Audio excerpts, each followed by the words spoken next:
This is Guardian Radio, your station for up-to-the-minute news, intelligent, interactive, and engaging conversation. 96.9 FM. The views and opinions of the hosts and guests are their own and do not necessarily reflect the position of the management and staff of Guardian Network.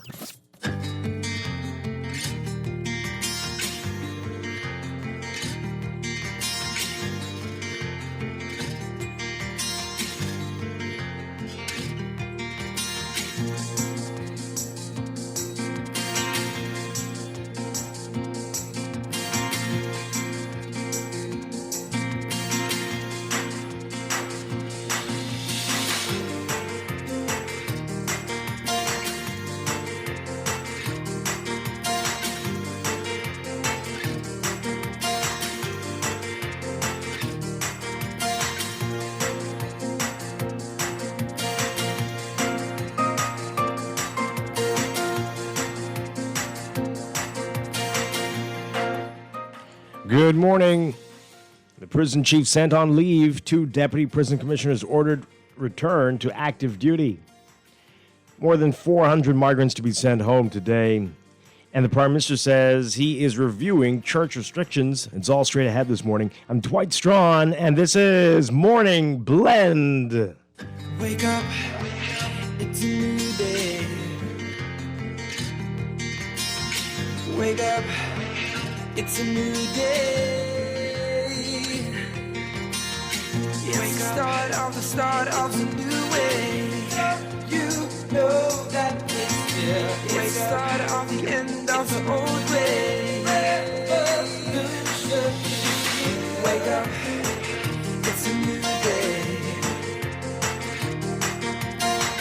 Wake up, it's a new day.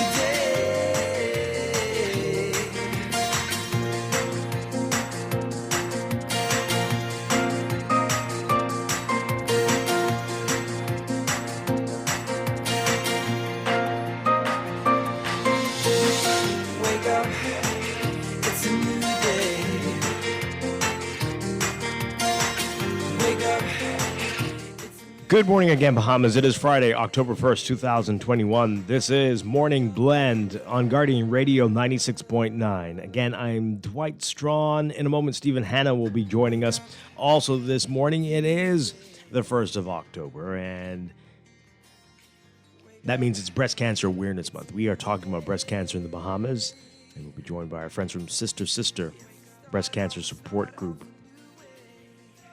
Also this morning, we've got another drawing of the Bahamas COVID vaccination raffle and a lot more. But first, it's time for the Overnight, the latest breaking news from while we're sleeping and the top national and international headlines this morning.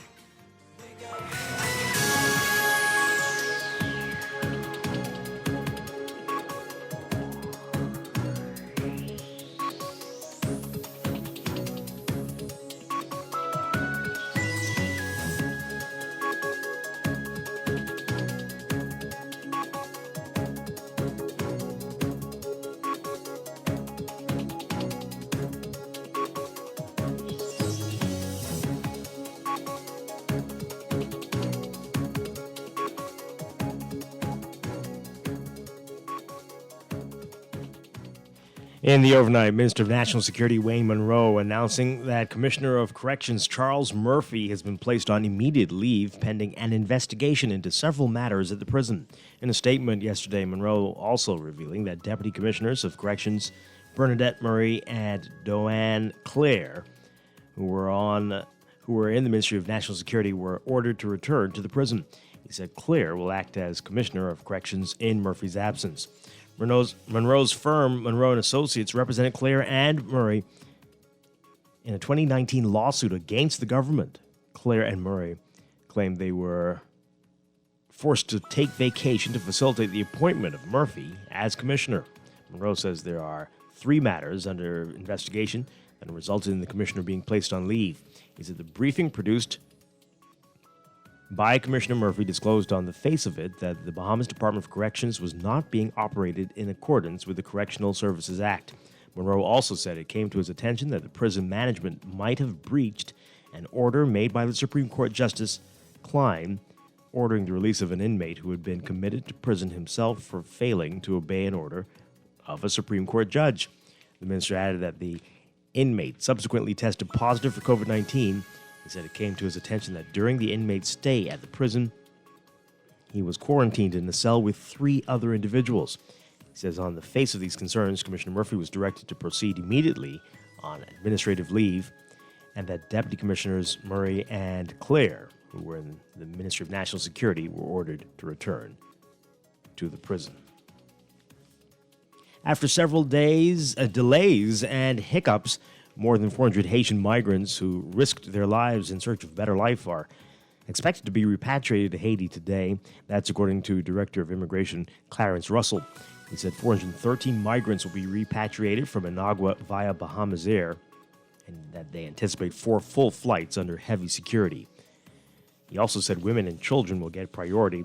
The repatriations are expected to start as early as 7:45. Were expected to start 7:45 yesterday. However, according to the Minister of Immigration, Keith Bell, there were some glitches that prevented that from happening. He says they got word from the Haitian government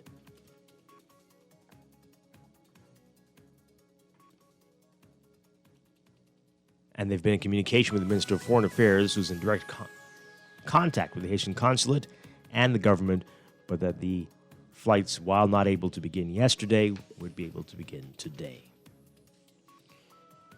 Police confiscating more than $3 million worth of marijuana. According to reports, the Drug Enforcement Unit received information about a bus transporting marijuana along Carmichael Road. Around 3:30 a.m. yesterday, officers in the area saw a bus that fit the description and beckoned for it to stop, but the driver sped off in the eastern direction and a chase ensued. Police say the driver of the bus turned onto Bosun Hill and then onto a dirt road. The passengers in the bus began throwing bags from the vehicle in an attempt to evade police. The bus was forced to stop after reaching a barrier of the road, but 3 men who were in the vehicle escaped into nearby bushes. Police saying that 4 men were later arrested in connection with the bust. A large number of coca sacks filled with marijuana found inside that bus. The total weight of the drugs, 3,053 pounds, with an estimated street value of $3,053,000. And amid concerns raised by the Bahamas Christian Council over restrictions imposed on church and funeral services, Prime Minister Philip Davis saying that he's reviewing the matter to see how the restrictions can be safely relaxed. Davis did not expand on how they are going to do this. Council President Delton Fernander recently said that COVID restrictions on church services and funerals should be relaxed, especially in light of the government's recent indoor swearing-in ceremonies. Churches on New Providence and Grand Bahama are limited to daily 1-hour services with a maximum capacity of 33%. Funerals are limited to graveside services with a maximum of 30 people in attendance, not including the officiant and workers, and repasts are prohibited. Overseas, Japan fully coming out of a coronavirus state of emergency for the first time in more than 6 months as the country starts to gradually ease virus measures to help rejuvenate the pandemic-hit economy as the infections have slowed. At Tokyo's busy Shinagawa train station, a sea of mask-wearing commuters rushed to their work today despite an approaching typhoon, with some returning to their offices after months of remote work. The emergency measures in place for more than half of the country, including Tokyo, ended Thursday following a steady fall in new caseloads over the past few weeks, helping to ease pressure on Japanese healthcare systems. The outgoing prime minister thanked the public for their patience and cooperation and asked them to stick to their basic antivirus measures. The lifting of the emergency marked a fresh start for some people. Japan is eager to expand social and economic activities while balancing the need to prevent another wave of infections as the weather turns cooler. Officials say the government still needs time to create more temporary COVID-19 treatment facilities and continue vaccinations to prepare for any future resurgence. And after 8 years of planning and billions of dollars in spending, the Middle East's first ever World Fair opened today in Dubai with hopes the months-long extravaganza draws both visitors and global attention to the desert-turned dreamscape. Named Expo 2020, the event was postponed by a year due to the outbreak of the coronavirus last year. While that could have an impact on how many people flock to the UAE, the United Arab Emirates, the 6-month-long exhibition offers Dubai a momentous opportunity to showcase its unique East meets West appeal as a place where all are welcome for business. Organizers say 192 nations are represented at the expo, including the Bahamas. The U.S. pavilion will showcase a replica of the SpaceX Falcon 9 rocket. Italy's pavilion houses a 3D replica of Michelangelo's biblical hero David that is 17 feet high. Other attractions include an African food hall, a royal Egyptian mummy, concerts and performances from around the world, and the option to dine on a $500 3-course meal with glow-in-the-dark cuisine.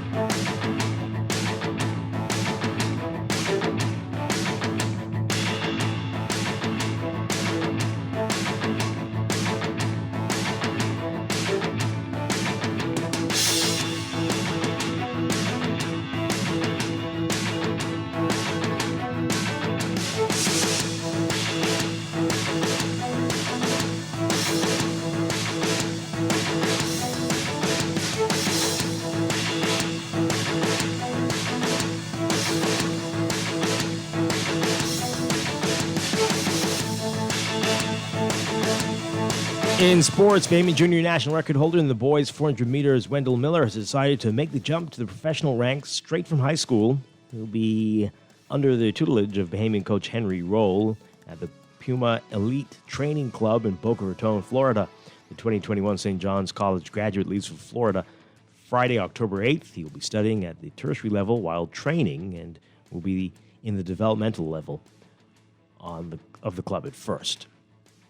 After winning their first 3 ties to start the tournament, the Bahamas defeated by the Dominican Republic to suffer their first loss of the 2021 Confederation of Tennis of Central American and the Caribbean Under-12 team competition for sub-region 3 and 4. The match in Santo Domingo in the Dominican Republic, the Bahamas are swept in this tie 3-0 as the host nation was too much for the Bahamian squad on Thursday.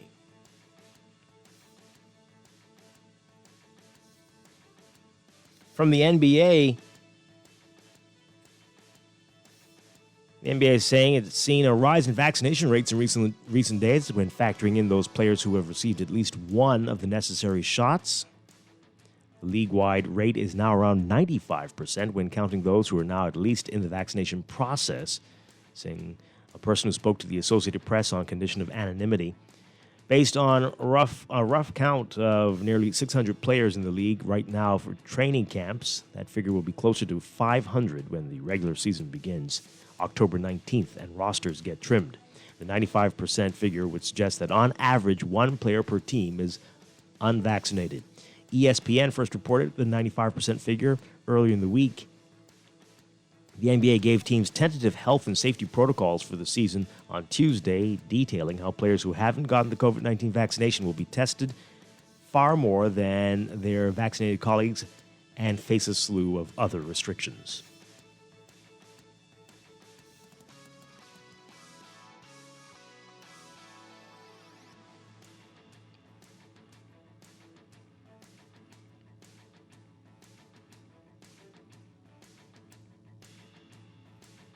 That's sports, and that's the overnight. Time for your first look at weather.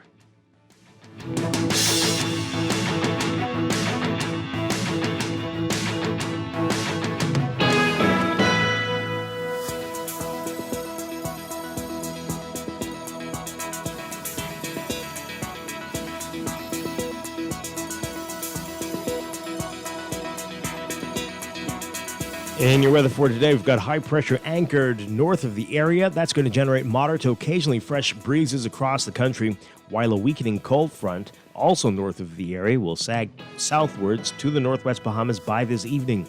Swells associated with Hurricane Sam all the way out there in the Atlantic will impact the island chain, resulting in hazardous beaching and boating conditions through tonight. There is a moderate threat of waterspout and funnel cloud activity in or near showers and thunderstorms, and beachgoers and swimmers should exercise caution due to the risk of rip currents along north and east coast beaches. For the northwest and central Bahamas today, your forecast calls for variably cloudy and breezy conditions, with a few scattered showers and isolated thunderstorms through tonight. Small craft operators should exercise caution. Winds northeast to east at 15 to 20 knots and gusty at times. Seas 4 to 6 feet, but up to 8 feet in moderate northeast to easterly swells along Atlantic exposed shorelines. For the southeast Bahamas, partly sunny and warm with a chance of a few isolated showers and thunderstorms, becoming warm tonight with a passing shower or two possible. Small craft operators should exercise caution. Winds northeast to east at 10 to 15 knots, seas 2 to 4 feet, but up to 8 feet in moderate northeast to easterly swells along Atlantic exposed shorelines. Daytime temperatures expected to get up to around 91 Fahrenheit, 32 Celsius. Overnight lows tonight getting down to 72 Fahrenheit, 22 Celsius. That's your first look at weather this morning. We'll have your extended outlook coming up after traffic in just a bit.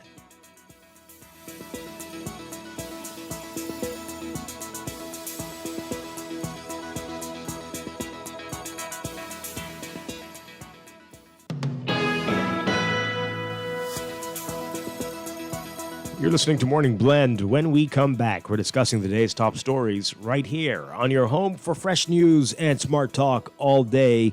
Guardian Radio 96.9.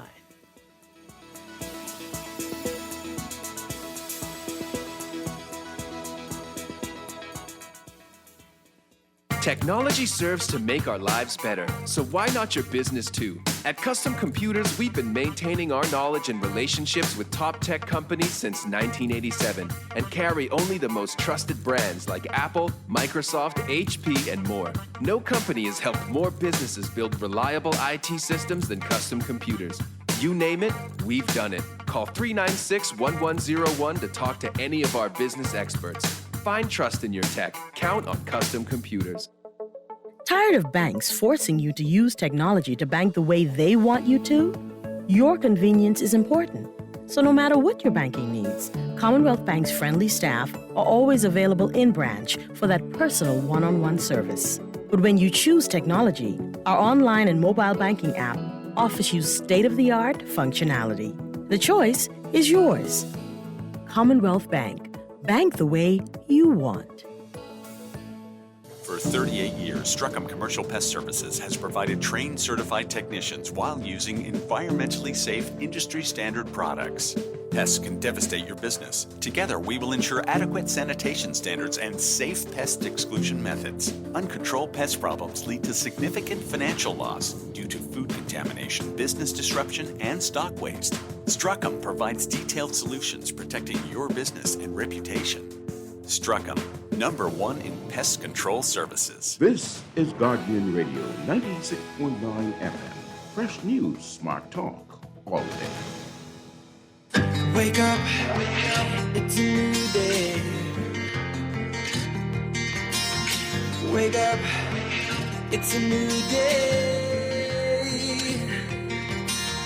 It's the start of a new way. You know that it's here. It's the start of the end of the old way. Revolution.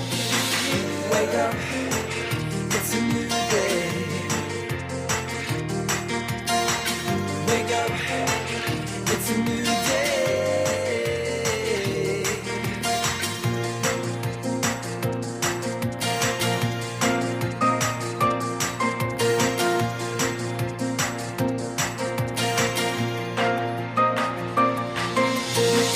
Wake up, it's a new day. Wake up, it's a new day. Welcome back to Morning Blend here on Guardian Radio 96.9. We are streaming live on GuardianTalkRadio.com and on the Guardian Radio app for smart devices. We're also on your televisions on Cable Bahamas Channel 969 and BTC Flow Channel 612. Once again, I'm Dwight Strachan. Joining me now, we have Stephen Hanna. Good morning, Stephen Hanna. Okay, dramatic pause there as music also fades out. Stephen, good morning. He's muted. Stephen, you're muted. I'm muted. There we go. Welcome. Good morning. Great to have you with us. Hey, what's up? Yeah, it is another day. First day of October. The year is pretty much done. Can you believe it? You're so positive. So positive. Masking the dread, the horror that another year has gone by, and it feels like we weren't living. You know? Okay. In so many ways. Oh, boy. But anyway, brighter days are ahead, I'm sure. No? Right? Yes. Okay. We have a lot to get to this morning. You can join the conversation as well, folks. Tweet us at morningblend969 or facebook.com/morningblend969. Email us morningblend@nasguard.com, or you can text us on the Guardian Radio text line powered by BTC 422-4796. Standard text rates apply. Coming up this morning, more weather and traffic and a lot of what's making news, a lot to talk about this morning. We're going to get into that.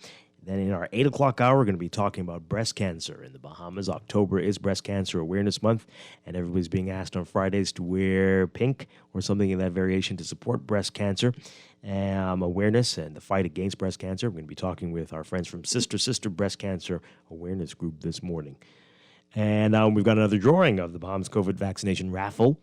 Are you going to be the winners today? We've got 2 winners, and that's going to be coming up just before 9 o'clock. Then in 9 o'clock, we're going to be talking about more of what's in the news and affecting business. Yesterday, we talked about it quite a bit. Atlantis and what they were hoping to put in place today, but it looks like there might be a little delay in that going into effect. But we're going to get into all of that this morning. A lot to talk about in business, too. So let's begin with what's in the news.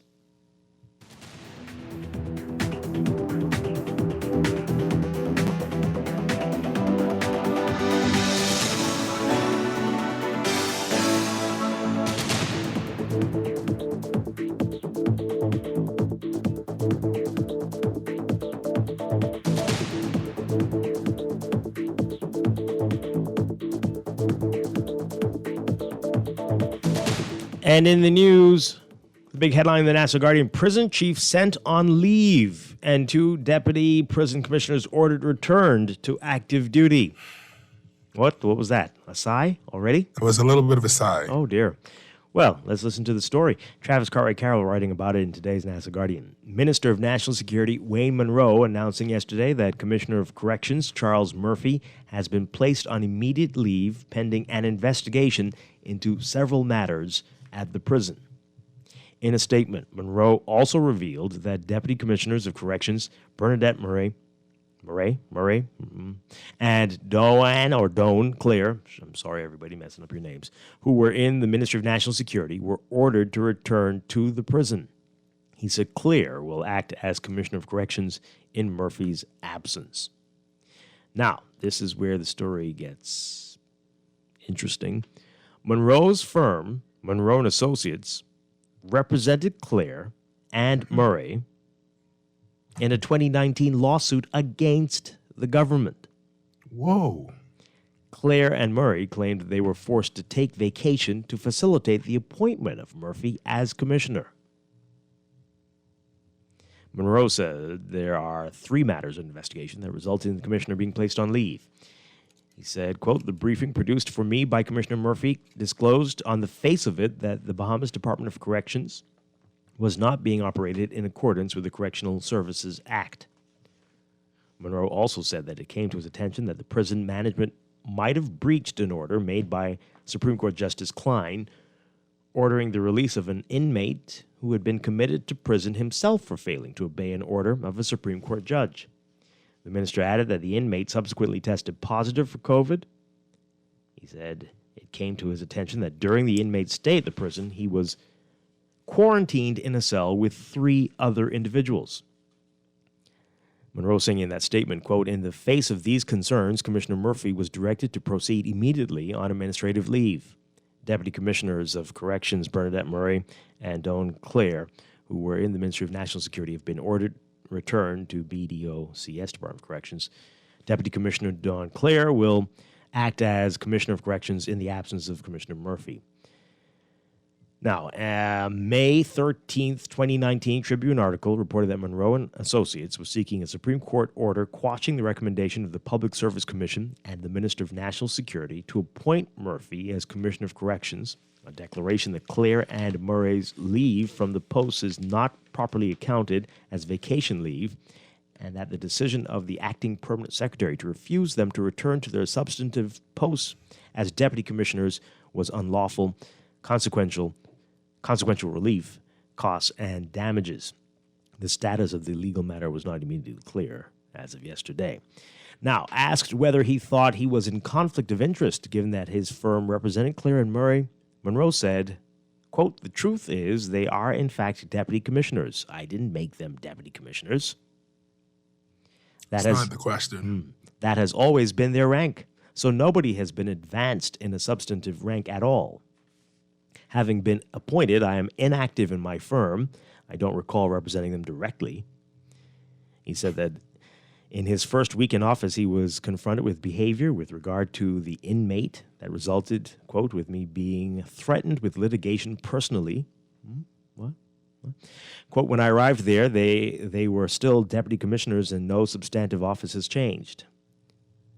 He also said in a statement that he led a delegation to the prison and interviewed several officers. He said, quote, I am concerned over the conditions of BDOCS and some of the protocols reported to be in place. I have tasked Acting Commissioner Clare and Deputy Commissioner Murray to assess the current conditions, to immediately seek to remediate poor conditions and tighten protocols in line with the advice of Dr. Johnson, the medical doctor at the prison. I believe that with a cooperative effort, we can truly see a new day at the Province Department of Correctional Services. If we are truly about rehabilitation, transformation, and correction, then we must ensure that stakeholders are treated fairly and civilly. Okay, very interesting story there. Let's get your views on all of this. There's a lot going on here, and a lot happening in a parallel nature to what's going on. Okay, so I don't feel like he answered the conflict of interest bit, but whatever. They never do. But yeah, so there are issues at the prison. We all know that. Things happen. We've heard horror stories, at least, every month there's something. There are videos coming out of there. There are all manner of rumors and terrible, but it's been happening for decades. Some might say centuries. Well, not centuries. Well, maybe not that facility from the centuries. 1950s. From as long as it's been open. And prisons in the Bahamas generally have not been pleasant places. And many or anywhere. Anywhere in the Bahamas? Or in the world. Oh, okay. Yes, prisons anywhere in the world, sure. And but especially here, we've developed a terrible reputation. So yes, things have to be done. But my thing at is, the same time, I'm confused about if there's an issue at the prison. Okay, so if the precedent is that we remove the guy at the very top, if something happens at a medium level, then we wouldn't have a commissioner of anything. Well, because I'm saying every time a police officer does something wrong, and we're like, oh, this is the second time a police officer has done this. Do we remove the commissioner of police? And the prime minister? I wasn't even going to go as far as the prime minister. I'm just saying, take it right there to the top. Yeah, we could, but I'm saying, it seems ridiculous when you take it to literally a lateral position, because that's the commissioner of the prison. Let's take it to the commissioner of police. But here's the challenge, and this is why people get concerned, because this type of move, while I'm not saying whether it's right or wrong, this type of move wouldn't happen if they had appointed the commissioner, right? And that's what bothers people. If this had been the guy that you appointed, you likely wouldn't have done this. You might have had an investigation, flimsy. But you wouldn't have put them on leave. The thing, you'd have an investigation about the event as to why wasn't the person released, but it wouldn't. Everything about it feels flimsy. Like there's nobody else in government who would get removed for that. And like all parties, all administrations, all governments have stood there and had way worse things levied against them, and they said, and continued on. So it's like, this feels like you just need to make sure that there's a reason on paper why you're removing one person and then putting back somebody else. Yeah. Again, it's not clear what the status of that case is. They were still at the Ministry of National Security and not in the prison, so we can assume that it didn't quite, well, I don't know. Maybe They weren't fired. They assume. just were removed. Yeah. But then it's like, clearly, But they did stuff want like to be that was put back, so... right. Yeah, we don't know whether that it's still pending or whether it was decided they must stay at the Ministry of National Security. That would be good to know. That would be good to know. All right, so let's get your views on this, folks. 323-6232, 325-4316, 325-4259. Tweet us, Facebook us, text us, 422-4796. Let's go to the phone lines. Good morning, caller. You're on the air. Good morning, Stephen and Dwight. Hi, good morning. I would invite you guys to do an investigation on how the former commander got his job and who he was in the F&M. And it's a new day, and it'd be foolish to think that these old guys are going to stay in these positions. So do your investigation, find out who the old commissioner was, and find out what his position was in the F&M. Thank you. I mean, they're saying, you heard what the minister said, right? But this just can't happen like that. You have to have some sort of qualifications, whether you are a big party member or not. Yeah, well, we know how the F&M rolled. Do your investigation, find out who the old commissioner was and his role in the F&M. And if, let's say, he was the deputy chancellor, chief medical officer of the F&M, would that then make this right? Is that silence, or did I don't know the call drop? I suspect the answer would be yes from them. Because I'm confused. My whole thing is like, all right, for people who always screaming the Constitution, right? The Constitution states very clearly that you have freedom of association. If I choose to associate with anybody, that shouldn't impact me directly. Like, I shouldn't be judged based on that. I have freedom of association. I'm free to do whatever I want to do. I don't understand how you cannot have a government job when the government employs the majority of people in this country, right? Like, I don't understand how I can't have a government job and also subscribe to a particular ideology without it being a risk. Like, of course there are going to be F&Ms working for the government. And of course there are going to be PLPs working for the government. Those are the two biggest parties. How is it possible that you're like, well, you need to double check, when in 98, he was a young torchbearer. So that's why we fire him. You need to double check. He used to be a young liberal. That's why we tell him he got to go in the back and he can't be on TV no more. He got to go mop dishes or whatever it is. Like, that's worse. stupid. Worse, we saw him wearing a gold shirt the other day. Right. Or red pants. Like, he has to go. He didn't burn the prime minister in effigy, so therefore he must be with them. Like, what stupidity are you talking about? But like, as I've said before, though, I really would like to know why everybody has to know everybody's party affiliation in this country. It just is it's amazing. Stupid. What is that all about? What you're looking for? Anyway, but it doesn't matter. Yeah, it doesn't matter. But everybody seems to definitely know, and then use it when it's convenient against them. But this line here in the Tribune's article, the two last sentences in the Tribune's article are quite interesting. It says here, in their 2019 lawsuit, Mr. Clear and Mrs. Murray claimed that Mr. Murphy actively campaigned for the F&M during the 2017 general election campaign in contravention of public service policies. And then it says, the Tribune saw Mr. Murphy at an F&M rally in February 2020. It's unusual for a senior public official to attend such events. Oh, my. Now, here's the thing. If somebody has openly campaigned while, the general order foolishness, whatever that is, right? Then that is a different issue being brought up against them. But that's not the issue that was put on that piece of paper. The issue on the piece of paper statement is from the minister, the new Right. minister, right? Mm-hmm. So it's one thing to say, oh, you are in violation of general orders, because the same thing happened. That's what the reporters were asking John Pender when he was out campaigning. Like, aren't you the director of labor? Like, you can't be out here doing general orders forbids this, right? So it's like, there's nothing wrong with saying this is technically a crime because there's a law for it and you're doing something against the law. So this is technically a crime. There's nothing wrong with saying that. But that's not what's being said. What's being said is that person is an F&M, full stop. Therefore, it's a new day, and now it's time to clean house. At least that's what the caller said. And judging by the three reasons given that feel very, very flimsy, that's what, in the spirit of the letter, that's what it feels like it's being said. Yeah. This takes more calls. Good morning, caller. You're on the air. Good morning, Dwight. How are you? Doing well.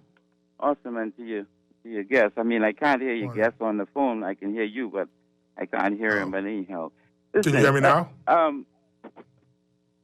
We know of political appointees and stuff that is appointed to certain, boards and ministries or whatever have you doing, a period of a government being in power. But as someone said, this man is the F&M emeritus. He's also campaigned publicly and being seen at rallies and all of that type of stuff. So we know that he's F&M appointed. But when you violate a judge's, when a judge instruct you to release someone who was arrested on a false committed warrant, and you avoid that and duck that because you're the only person in that point of time who can sign this release to get this person out of there, and you allow this person to sit in a cell for 3 days, and catch COVID, it's wrong, And when you start playing politics with people's lives and stuff, no, fine. As a PLP, yes, you can have a job, you can be, appointed.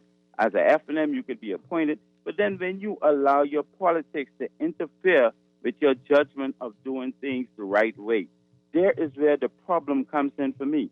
You should not be so politically minded for your party affiliation that you would not do the right thing. The right thing was, if the judge asked you to release that person because they was arrested on a false warrant, release them. Why would you avoid a deduction and to leave that person there just because you are an F&M and you feel that person? No, that's the point. Do you think it's because where'd that come from? Right, okay, is the prisoner a PLP? Is that what the argument is? This is what I'm saying. It is I'm asking. Well, let's not get into that. Let's not get into that because we don't know. That's speculation and my goodness. Well, it is what it is, Dwight. That's where we're dragging this. The point is, man, come on. Let us do right, whether we are F&M or PLP in this country, man. Let us do things right by the law. I mean, and my thing is, though, Dwight, under the F&M, any and everything goes, and people hardly want to touch anything. But the PLP has not been in 12, 14 days good yet, and everybody is all over. And that's fine. That's fine. Could treat them, keep their feet to the fire and everything, right? But, Dwight, come on, man. We have to learn to be fair in this country. Otherwise, well, that goes both ways, right? So just because you think I am a certain party affiliation, I have a party affiliation, doesn't mean that you can nitpick and find any fault with me to get me out of my position. That also goes both ways. We have to be fair to everybody. Let's look at it this way, Dwight. Not that we're saying that's what's happening here. They might have legitimate reasons, but I'm just saying on the surface, it looks like it could be that. Here's my take on this, right? If you, Dwight, today became the Prime Minister of the Commonwealth of the Bahamas, are you going to leave everybody around you from a different political affiliation who is going to interfere with everything you try to do to run the country? Or are you going to put people around you that you can trust, people who you know is going to run with your agenda? If you're trying to you're going to put people who can do the job. Now, you see, you're bringing up this thing, and I don't. You're heading us in a direction that see, now a very dangerous road you're going, right? The answer is I'll have to evaluate this. I have to evaluate everybody on a case by case basis. But I mean, is that what's going? Is happening here? Is that what's happening? Okay, I'm not suggesting that is happening, but for me, it would be the right thing to do. I mean, because if I'm so talking everybody has to go. Everybody? No, I didn't say that. I did not say that, Dwight. I did not say that. No, everybody who's at F&M. That's what he said. No, I did not say that either. Because there are many F&Ms who function under, PLPs. I mean, and as far as I'm concerned, why bring it up? Why not have the person who can do the job do the job? Okay, let us have the persons who can do the job, but then keep your politics out of it. I mean, do not. I agree. Do not allow your politics to cause you to make bad judgments. You understand? And to do things against the law. That goes for everybody. Thank you very much. Everybody needs to keep that in mind. Right? Nobody needs to know what you did in the booth a couple of weeks ago. No, and it's like that he's conflating two different things because he's saying like, oh, every misstep that a person who is not affiliated with my party makes, it's a political decision. And it's like, or they made a mistake, and maybe they need to be evaluated or removed based on that mistake. But that's not the issue here. The issue here feels very much like the association that you make is going to be a detriment to you. Yeah. And then it's like, I hear him saying the PLP or the F&M, and it's like everybody else in the country who isn't PLP or F&M is doing the right thing, right? It's only y'all two out here fighting in the wilderness of the Bahamas saying, no, we is the king of the hill, so now everybody got to go. All the rest of us just trying to move forward. So it's like, I just think they both need to be reminded that all the F&Ms, all y'all who's sitting home planning that in 5 years y'all gonna do the same thing and mess up everybody, y'all are losers. All the PLPs who's sitting home and plotting who they gonna move next week, y'all are losers. Mm-hmm. The rest of us Bahamians who are literally working our butts off trying to just move the country an inch forward beyond the 35 years that the PLP took us and beyond the 20 years that the F&M took us, like, bro, we just want to move forward. Yeah. Y'all are holding us back because y'all won't let people just be. Like, people are afraid to wear red and yellow. Like we living in L.A. and it's a gang war. Well, it's worse. What is wrong? It's much worse. Good morning, caller. You're on the air. Hi, good morning. How are you? Doing well. Okay, I wanted to talk about the conflict of interest with the QC Wayne Monroe being appointed as the Minister of National Security. Because as you know, before he became an elected person in politics, he has taken on cases about against the F&M administration and the PLP administration for various reasons and violations. Mm. So I doubt that those cases are all closed. So how is it, that he can hold this position but there not be a conflict of interest? I'm very curious about that. I know he's very skilled and qualified for the position, but what about the fact of all these cases that are probably still outstanding? Yep, should he have that portfolio? Perhaps you can reach out to maybe Nahaja Black and get the contact for Dame Doris. Oh, no, that's all right. But thank you very much. You know what it is. You feel in your heart you feel it's a conflict, and many others do. It'll all be a matter of interpretation, and so everybody can tell, and you can make up your mind about it. And that's why he wasn't going to be Attorney General at all, because of these issues. But that's right. We don't need any QC to tell us. You know how you feel, and we're all wondering how he's going to navigate a lot of these things. And as Stephen points out, he didn't really answer the question when he was asked about it. Good morning, caller. You're on the air. Good morning, this is Strachan, a voice along with you and Stephen Dwight. Hi, good morning. I have two questions for you, Dwight. The first one is... You want to for me? Hello? You want to for me? Something? Go on. Ask a question. Is the Guardian going back to 1922? I don't know what you mean by that. What does that mean? Okay. I'll explain that sometime. Not now? You're going to leave us in guessing and what? In the dark. Okay, the other day, right? I was elaborating on a situation, my point of view, right? And you hung up on me. Oh. But other people just herald their point of view and you just let them go on for, a very long time. It wouldn't have been anything personal. It's probably what you were saying. Say it again? It wouldn't have been anything personal. It's just what you were saying. I wasn't saying anything personal. I just was explaining the situation. Problem is, you probably wasn't listening. Okay. What does that have to do with 1922? That's what they did to people? Hang up on people in 1922? I don't know if everybody had a phone. Oh. What Stephen said? No, what did they do to people in 1922? Well, there was muzzling colored people. Oh. And you should have that history. Are you black? We don't know what color you are. But okay. Well, you still should have the history of 1922. Well, that was very vague. 1920. A lot of things happened in 1922. But okay, that one. Now you know. Well, thank you. What's the other issue that you had? What's the other problem? Is it Stephen? Because I remember you saying that on Eye Opener last week. You said you don't even listen to Stephen when Stephen's on. You speaking to me, Stephen? Okay, let's move on. What's your other issue, really quickly? What my other issue is, right? I'm making a statement or anything like that.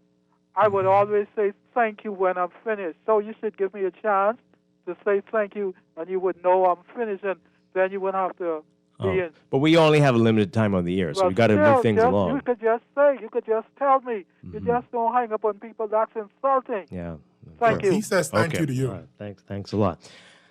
Oh, dear Lord. Okay. We'll have a therapy show next week. Everybody can vent. What's your problem with us? What have we done? Have we hung up on you before? Are you hurt about it?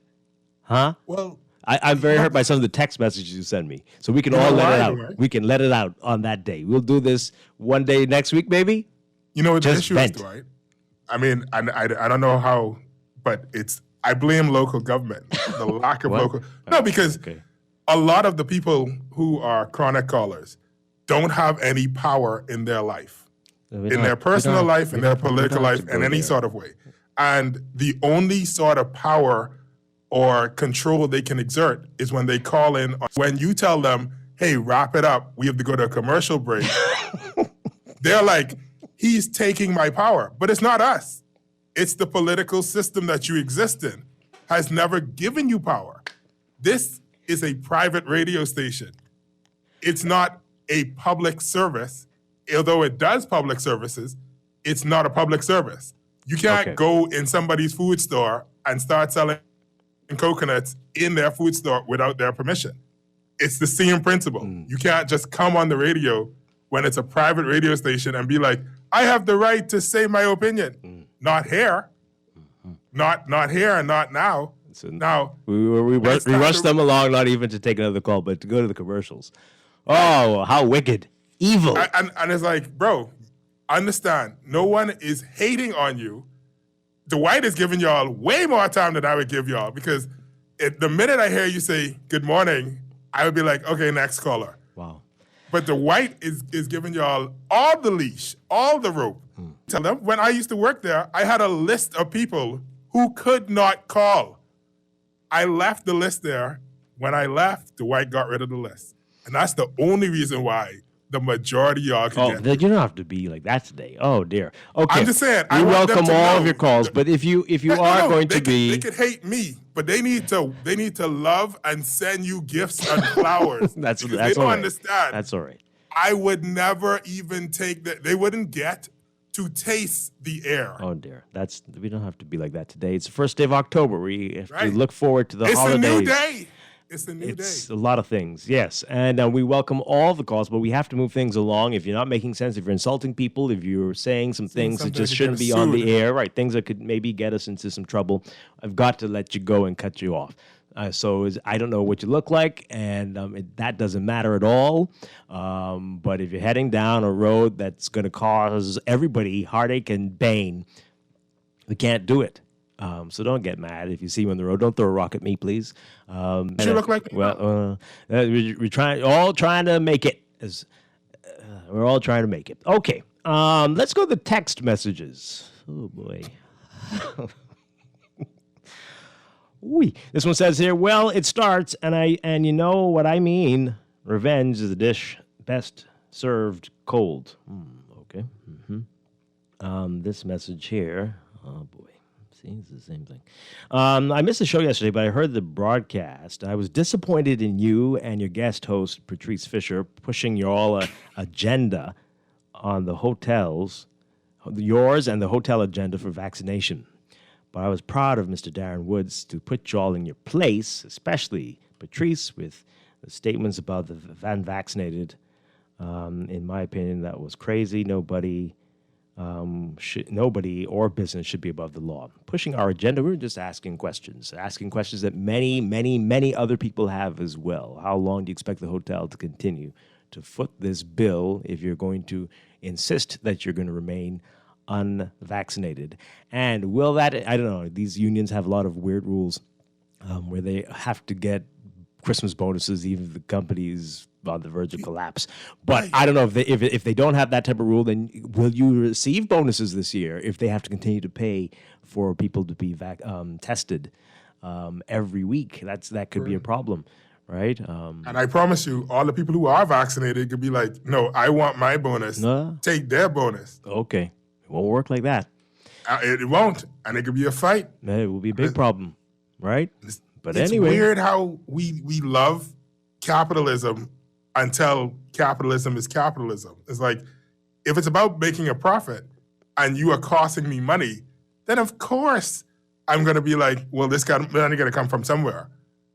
You know what I'm saying? Like you can't just switch over in the middle of the capitalism game and say, oh, that's not fair. What about workers' rights? Mm-hmm. Yeah. Pick a battle. Pick a battle. This text here, I hope this is the standard going forward. If you invest, leave. Okay, that's fine, but wasn't it? I'm not sure, but okay. Another one here. A new day. It's Groundhog's Day. Nice. Okay. I like that one. This one. I'm a prison officer. If you only knew what goes on in the prison, the truth must come out. If you only knew. Thank God. Oh, okay. Well, he's on leave. He's on leave only, but hasn't it been horrible for a long time? It's always been bad. So, okay.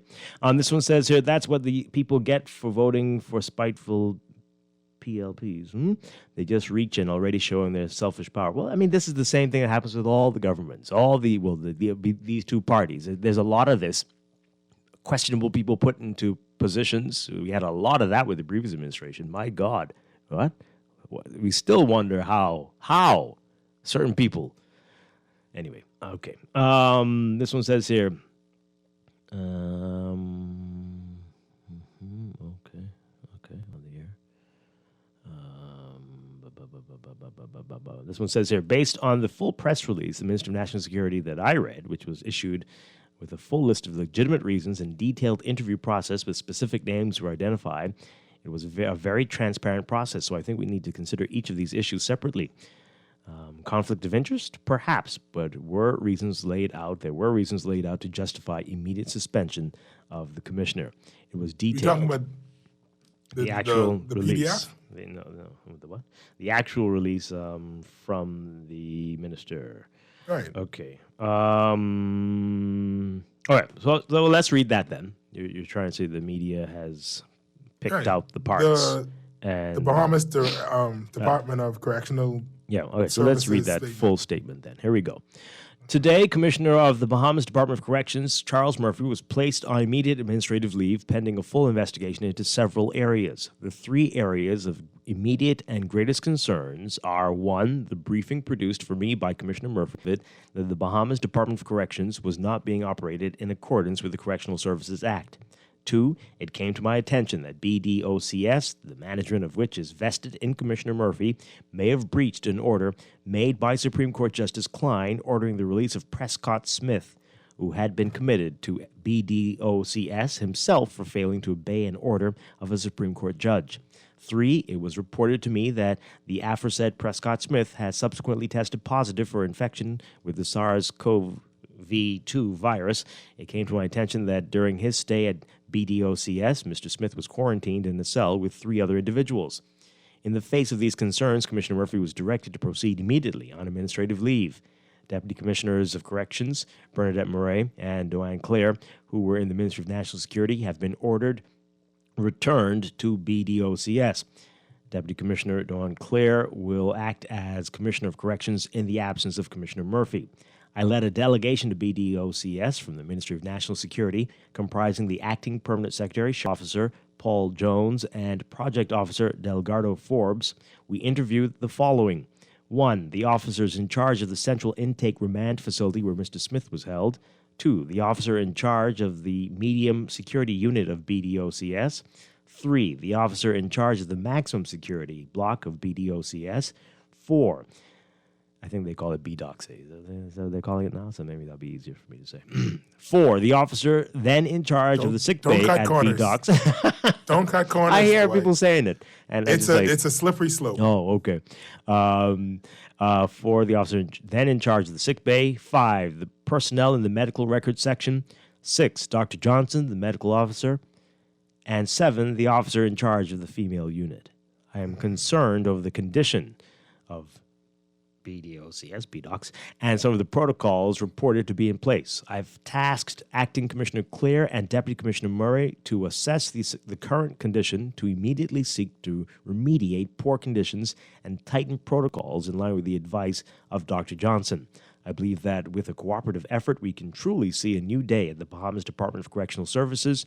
If we are truly about rehabilitation, transformation, and correction, then we must ensure that stakeholders are treated fairly and civilly. Okay, so that's the full statement there.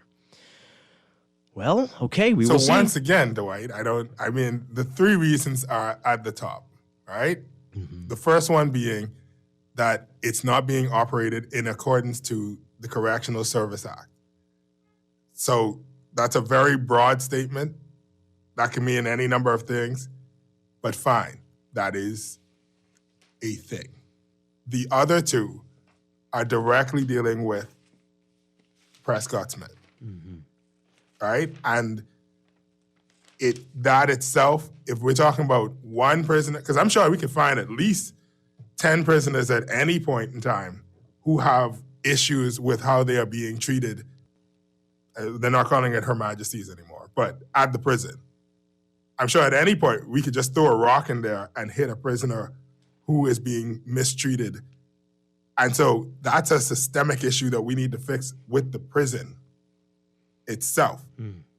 And so it's like when I say these are flimsy, I'm not saying that something isn't written on paper and on a technicality, yeah. But if we are holding people to this standard, which I welcome, we will not have a commissioner of police tomorrow. Yeah. We won't have a governor general tomorrow. Well, not I'm just saying, like that one. Everybody with a title will be removed as their first week in office. Mm-hmm. Because if we hold everybody to this standard, which I once again welcome, we will have to clean house severely. And we will need to remove everybody and get a bunch of people who are apparently neither, once again, I welcome, who can do the job correctly. Yeah. All right, let's take these calls really quickly before we go to the break. Good morning. Caller, you're on the air. Caller, good morning. Hi, good morning. Morning. Yes, how you doing this morning? Good morning to you and your co-host and to your listening audience. His voice sounds very familiar. Yeah, this is Jonathan. Hi, how are you doing? Hey. Good, man. Listen, in 2002, when I became president of the Bahamas Public Services Union, the first thing I did was to fashion an industrial agreement so that I could move the public service from being controlled by this old chaotic document called General Orders, and to then fashion an industrial agreement, the first industrial agreement between the Bahamas Public Services Union and the government.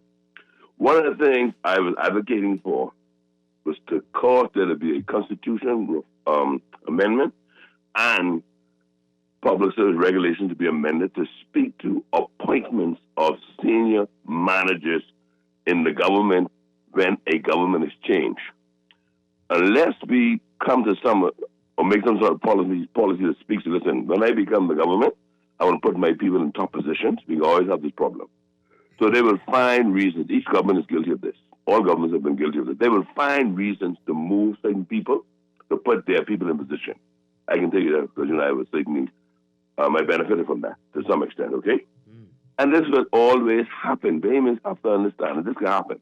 But there's no need to try to continuously find a fault with a senior manager in the public service because you are now the government. We need to change the policy and say, listen, when I come, I want to bring my own commissioner of police. I want to bring my own correctional institution leader. Yeah. I want to bring my own director of immigration. I want to bring my own whoever. Whatever those is. Permanent secretaries need to change that title to become general managers of the various ministries or presidents of various ministries, whatever you want to call them, vice president, whatever you want to call them. When the government changes, you're on a 5-year contract. When the contract expires with the government, you go. So there's no more you having this belief. Because this can really ruin your reputation. Hey, professionally, if you decide to leave the public service, I mean, my goodness, this can be used against you. There were these questions raised. And you're making Steve was making a very important point as relates to civil service. Yes, the reality is 40% of the Bahamas is PLP, the next 40% is F&M, and those 20% are swing voters who normally determine the outcome of a government. You know for sure you have top people as Bahamians supporting one or two of the major political parties. That's a foregone conclusion. Now, you keep talking about me and my position when I was before I was ratified, but nobody mentioned there were two other senior PLP candidates who had already been ratified and who continued on. Seeing never resigned from government 1 week after he was nominated. And that's the next thing we need to change. I don't know why is it a big threat for a civil servant to be placed on administrative leave if he wishes to get in the front line politics. And when returns or when he resigns. But it should not be that because a civil servant is qualified by a political party to be considered to run in a constituency, he must resign or he must punish. Yeah. After the outcome of the election. Very interesting. I think the one and two guy was in the best position. Their industrial agreement, I will encourage the public service president and the other unions that are now represented by the public, by part of the public service or quasi-government agencies, to put in the industrial agreement what one and two have. If you are ratified by a political party, you are placed on administrative leave. And if you lose, you get up to 1 month to return to work. I think that's a good policy. But the main thing is we got to change and allow government to bring their top managers when they come, so you don't have to be trying to find reasons. It is very wrong, and both governments are guilty of this. It was very wrong to take the taxpayers' money, take a senior civil servant, and put him on administrative leave for 5 years at our expense because you don't want to be your man. Yeah. But there's no policy in them. Wow. So you put him on administrative leave. That is wild. Yes, we know what you're talking about. We got to have you on the show to talk about this in depth, John Pinder. So I'll be in touch with you, and we'll talk that out. Thank you so much for calling. Appreciate it. All right. Boy, let's take this call. Good morning, caller. You're on the air. Are you there? No? Okay, let's take the break. When we come back, more of what's making news on this Friday morning. This is Morning Blend on Guardian Radio 96.9. Stay with us. Stevia, live. Watch it. Oi! Blood horn. One more time. Jail is hot. HMP is hot. Say what? When you look in your neighbor's cell, boy, they look so sad. Come on. Jail is hot. HMP is hot. Tell them, Stevie. If you never been to jail, boy, don't feel bad. Tell them one more time. Say jail is hot. Come on. HMP is high. You better listen when you look in your neighbor, tell boy they look so sad. The jail is high. Say, that's it. If you never been to jail, boy, don't feel bad. Stop sleeping on This is Guardian Radio, 96.9 FM, Nassau, Bahamas. Coronavirus update. I'm Rita Foley with an AP News Minute. The pharmaceutical company Merck says it's got a COVID pill that reduces hospitalizations and deaths by half in those who've recently been infected. It says it will ask health officials for authorization. Meanwhile, the nation's governors are wrestling with the spread of the Delta variant. Jackie Quinn's got this. The Republican governor of Georgia, Brian Kemp, says he opposes a federal push that mandates vaccines for workers, but he is urging residents of his state to get a COVID shot. In Connecticut, Democratic Governor Ned Lamont has put the National Guard on standby to serve as replacements for thousands of state workers if they don't meet Monday's deadline for mandatory COVID vaccinations. Tennessee's Republican Governor Bill Lee is extending his order that allows parents to opt their kids out of. I'm Rita Foley.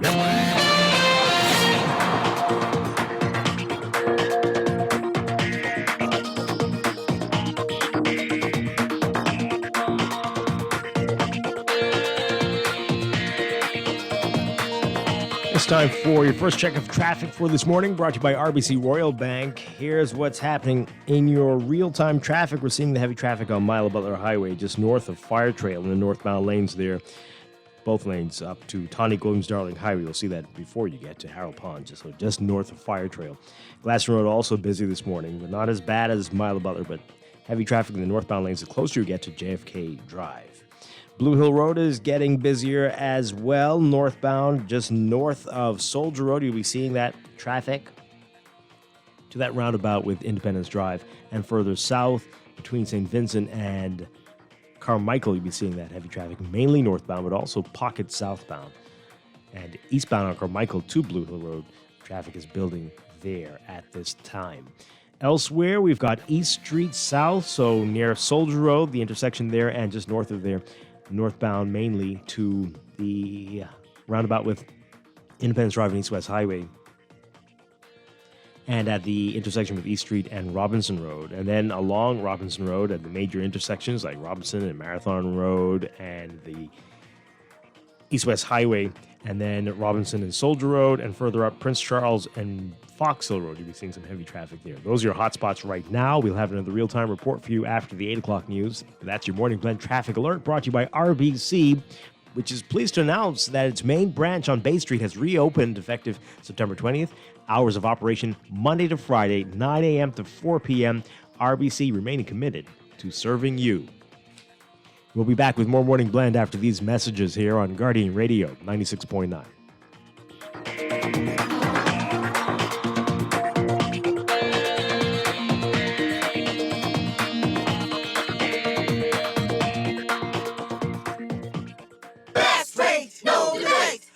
BTC gives more savings on the best fiber internet. It's super fast with super savings in every package. Compare and see for yourself. Enjoy up to 150 megabits per second plus 157 TV channels and unlimited home phone minutes for only $99.99. Best rate, no delay. Visit a BTC store to sign up for the best internet experience on the Bahamas' best fiber network. Conditions apply. Technology serves to make our lives better, so why not your business too? At Custom Computers, we've been maintaining our knowledge and relationships with top tech companies since 1987 and carry only the most trusted brands like Apple, Microsoft, HP, and more. No company has helped more businesses build reliable IT systems than Custom Computers.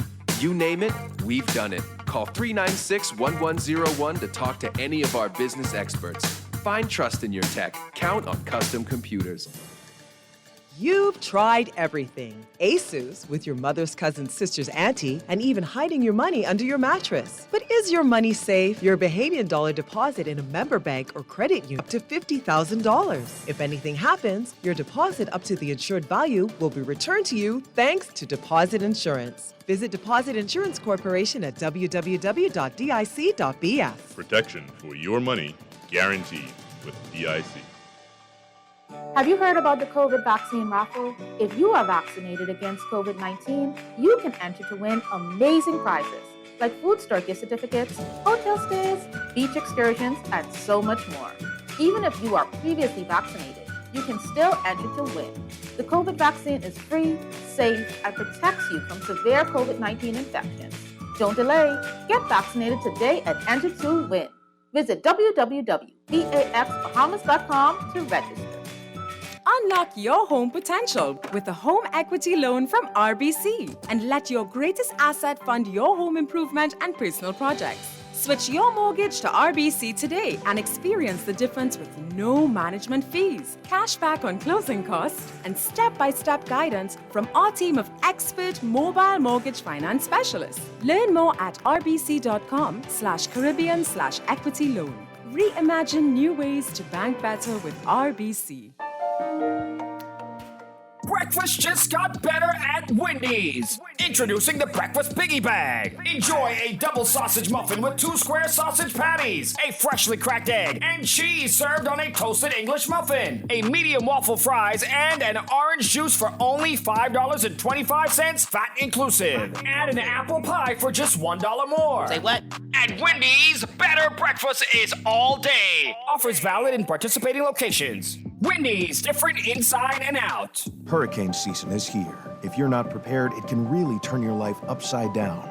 Fortunately, there's CG Atlantic General. Our people are here, ready to assist at a moment's notice. With protection like alternative accommodation for those who are displaced due to a storm, it's our priority to make sure you have what you need when you need it most. So when your life gets turned upside down, we can help to turn it around. CG Atlantic General. Good like that. Security and General Insurance Company Limited, trading as CG Atlantic General. Contact a CG Atlantic General broker today. This is Guardian Radio, 96.9 FM. Fresh news, smart talk, all day.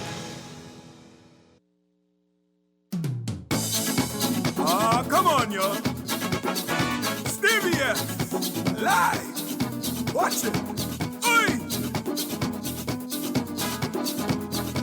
Blood horn. One more time. Jail is high. HMP is high. Say, what? It looks so sad. Come on. Jail is high. HMP is high. Tell him, Stevie. If you never been to jail, boy, don't feel bad. Tell him one more time. Say, jail is high. Come on. HMP is high. You better listen when you're looking in. Welcome back to Morning Blend here on Guardian Radio 96.9. Dwight Strachan along with Stephen Hanna on this Friday morning, first day of October 2021. More of your text messages coming in. Someone says here, I'm a prison officer. You guys don't know what y'all are saying. Okay. We weren't really. Anyway, what's happening? The prison is welcome. Finally, someone is attempting to bring the prison back to operating according to standard orders. Please, before y'all condemn, get the real story. No, we're not really condemning. We're just talking about what happened and questioning whether this has more to do with something else. And right, so but you're saying these are real reasons that he should have been put on leave. Okay, all right, fine.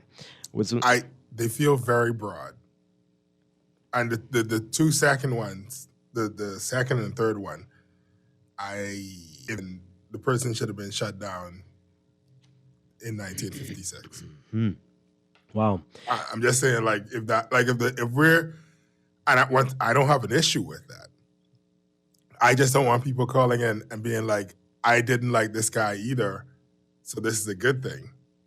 Because this isn't a matter of whether or not you like the person. This is are these the standards? Okay, so what are we going to do to make sure that the acting and the deputy acting commissioner can uphold these standards? What are we going to give them to make sure that everything runs properly, that no prisoner has their rights infringed upon, right. And that no prisoner is put in needless risk because, COVID-19 is a thing. Putting a person who is COVID positive in a cell with 3 other people is a problem, but also the prison is overcrowded, and also there are other communicable diseases that persons can get while in prison, and the state do not get that. Mm-hmm. Yeah. So it's if you fire me because my hair is long, well, what are the steps to make sure the next person doesn't have long hair? right? Like, otherwise, you just fired Stephen because you don't like Stephen and you use the hair as a justification. But if you're not going to make sure everybody else's hair is at a certain length. That's the way you want to go with that analogy there? I thought you were going to say, how do you put in place policies so that no one gets fired because of the length of the hair? But okay, that's fine. No. But I'm, I get you. I'm going with the make a point. assumption that the texter is correct. Yeah, we get that. So let's go with that assumption. Your example was odd. But okay, sure. This text here. It's really odd because I have hair and you don't have hair. Oh, is that what it is? Oh. All right. Okay, because it shouldn't matter. But anyway, it shouldn't matter whether my hair is red or gold or none. Or none.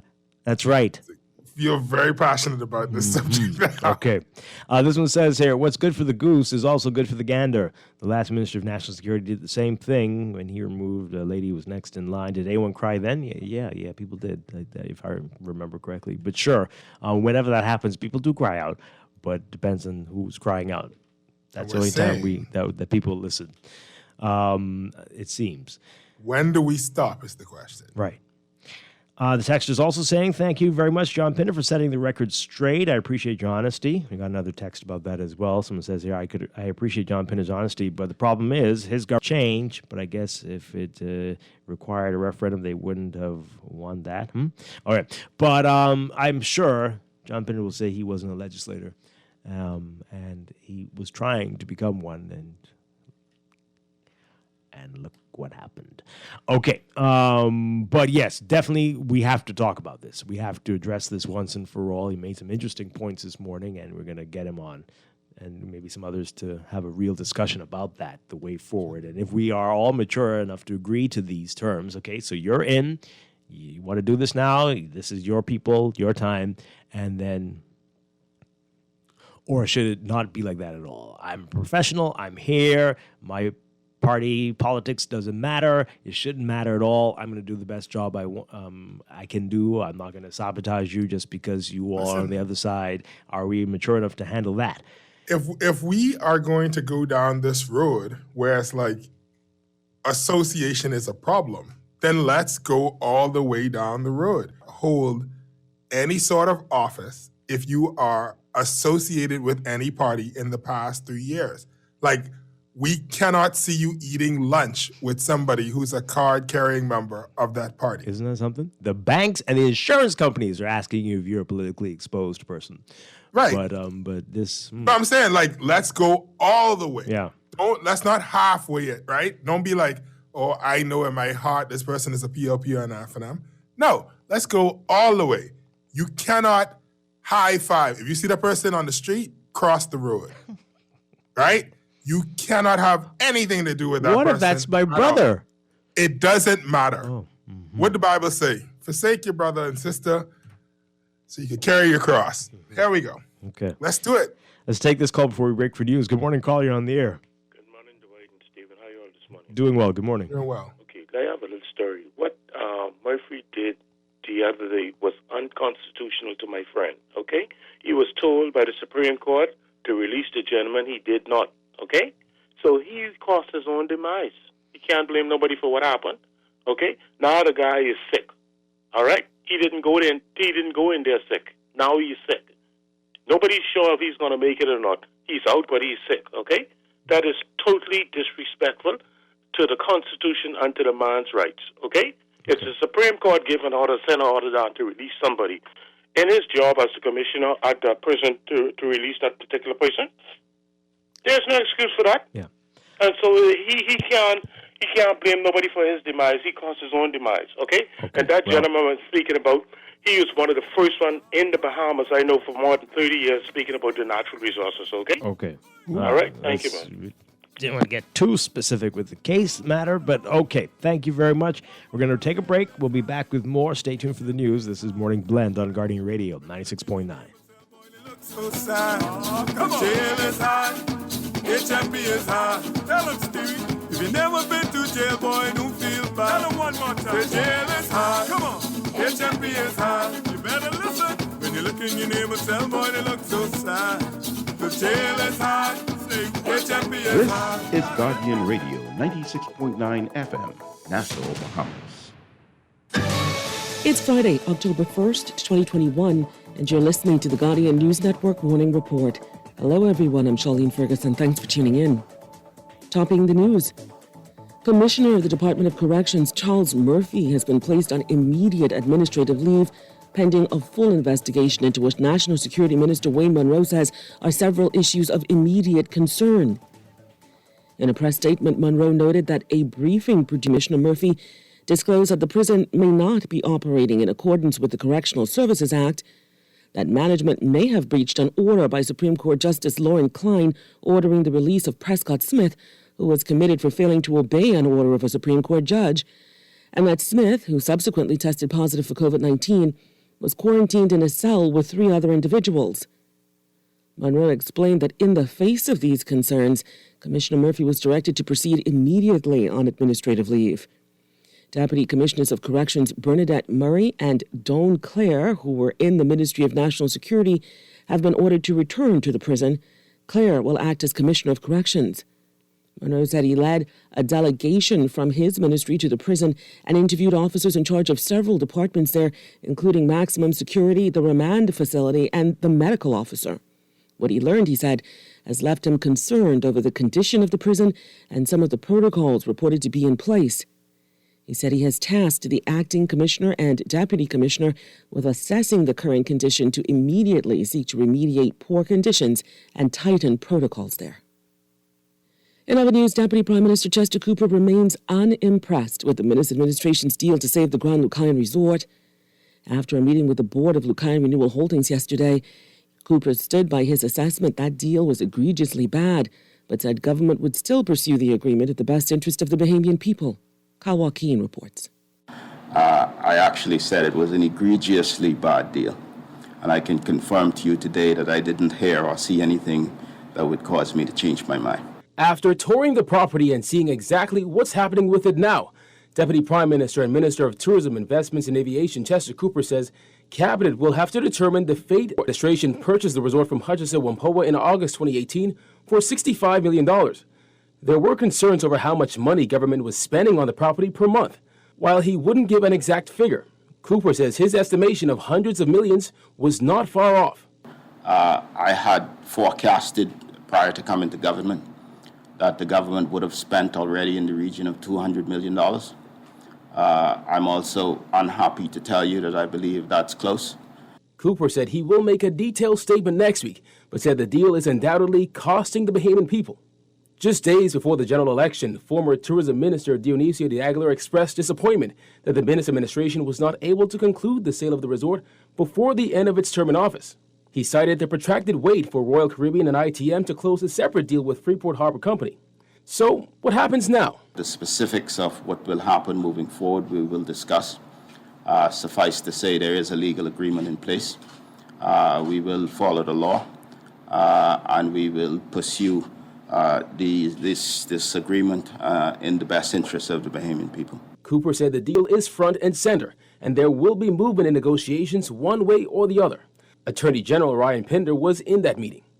I'm happy that we have been briefed as to what might be the next course of action over the next several weeks. We will be discussing along with our colleagues at Cabinet next week, and we'll be making a further statement as to what might be the immediate course of action.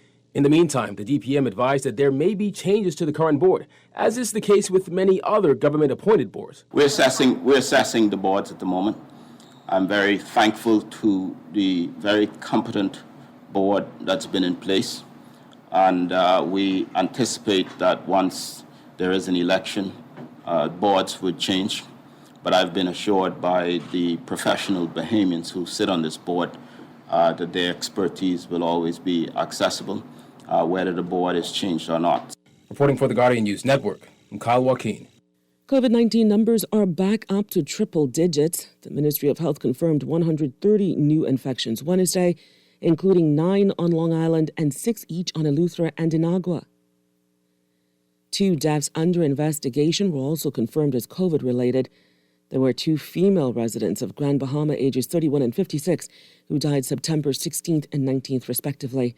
Total COVID deaths are at 533, with now 41 deaths under investigation. Well, after a small setback, flights to repatriate nearly 1,000 Haitian migrants are set to begin today. Immigration Minister Keith Bell defended the process yesterday. Berthany McDermott has that. Technical issues delayed the repatriation of more than 1,000 Haitian migrants who were recently apprehended in Bahamian waters, according to Immigration Minister Keith Bell. We wanted to start repatriation exercises this morning. Unfortunately, the government of Haiti has indicated that the technical systems having fundamental issues with their radar at the Port-au-Paix airport, and so they're looking at alternatives for us. But we anticipate, if not this afternoon, by tomorrow morning for sure, that we would recommence repatriation. And it should be completed by the weekend. Of the more than 1,000 migrants, 413 have already been arraigned. On Wednesday, the Royal Bahamas Defense Force advised that it apprehended another 137 Haitian migrants in waters near Ragged Island. One of them died. Bell was unable to provide any details into the incident. That group is being transported to Inagua, where more than 400 migrants are already being detained. Noting that the Department of Immigration is dealing with unprecedented numbers of migrants, Bell said the government will have to find a way to manage. So we have no choice. I don't think we have a choice. We have to deal with it. How effective we are all depends on how quickly we can get the cooperation of the Haitian government, all of our law enforcement agencies and partners, including the Ministry of Health, National Security, Immigration, etc. We are all working very close hand in hand, and I commend the officers. Everybody, we are ready to move. Immigration officials met with pastors of the Haitian League Thursday afternoon to assure them that this process will be carried out humanely. Immigration Director Clarence Russell explained that women and children were separated and will be held at a Catholic safe house on New Providence. While noting that they do not support the illegal migration of Haitians from Haiti, pastors from the Haitian League called on the Bahamian government to continue exercising patience, compassion, and for justice to be served.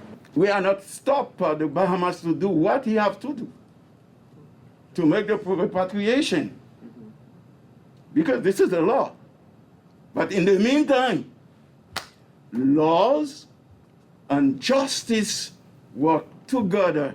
To work together, and the league and all the churches together send a message to Haiti, and the government in Haiti can get the message also, to just talk with the people in Haiti for them to stop with the life in the sea to come here. Meantime, Bell called on the residents of Inagua to bear with the government. He said the Royal Bahamas Defense Force is on alert for more Haitian vessels. The next step for the government is obviously to ensure that we blockade the channel between Inagua and Haiti, and I'm advised by the Minister of National Security that we have stationed boats in that channel to ensure that we cut it off. Reporting for the Guardian News Network, I'm Berthany McDermott. Newly appointed Minister of State with responsibility for disaster preparedness, management and reconstruction, Miles LaRota, says there will be a review of the entire ministry to determine also have responsibility for 3 other major government agencies. Jasmine Brown reports. The state minister gave the update moments before he met with employees of the ministry on Thursday afternoon, saying they will take a close look at what has occurred over the last 2 years. The whole department, including DEMA, the DRA, there is going to be a review as to what is going on so we could know where we are in the event that we're going to be moving forward. When asked what he hoped to learn from the review, LaRota said this. Any government that comes in would like to know the position of every agency. I come in with no expectation, only to be led by the facts. And once that is a reality, then being a part of the government, we would move in the direction as dictated by Cabinet. The Ministry of Disaster Preparedness was created under the former Minister administration after Hurricane Dorian ravaged Grand Bahama and Abaco. Both NEMA and the Disaster Reconstruction Authority fall under the ministry. While in opposition, Prime Minister Philip Brave Davis called for a commission of inquiry to determine the fate of the missing on Abaco and Grand Bahama after Dorian. After defeating the FNM at the polls earlier this month, Prime Minister Davis revealed elements of the ministry will now fall under the office of the Prime Minister. We will take our briefing, we will have our technocrats make their proposal, and we'll see how well we could blend those two with a view of whenever that next disaster come, heaven forbid, that we'll be better prepared. LaRota also revealed that he will be taking responsibility for more than just NEMA. BIS, BCB, NIB, and DRA for now. Reporting for Guardian News Network, I'm Jasmine Brown. Stay with us. There's more news after the break. Tired of banks forcing you to use technology? Your convenience is important. So no matter what your banking needs, Commonwealth Bank's friendly staff are always available in branch for that personal one-on-one service. But when you choose technology, our online and mobile banking app offers you state-of-the-art functionality. The choice is yours. Commonwealth Bank. Bank the way you want. There's a master foodie in each of us. At Fresh Market, we've provided a canvas for your inner foodie to create a culinary masterpiece. Bring your wildest food dreams to life with inspiration from our fresh meat and produce, the largest cheese selection in the Bahamas, and aisles of specialty good-for-you foods. Try making that tuna tartare, beef bolognese, or even a nice fresh avocado toast at home. Maybe even dive into your raw foods for a fresher meal. Fresh Market, where master foodies come to be inspired. Your big day coming, what you want? I know, but you all seem too far behind, eh? Anyhow, I want Junior to give me washing machine. Washing machine? What you want washing machine for? Well, since Junior working on the island now and 3 people gotta use your car, I figure we could wash right here. You got line, eh?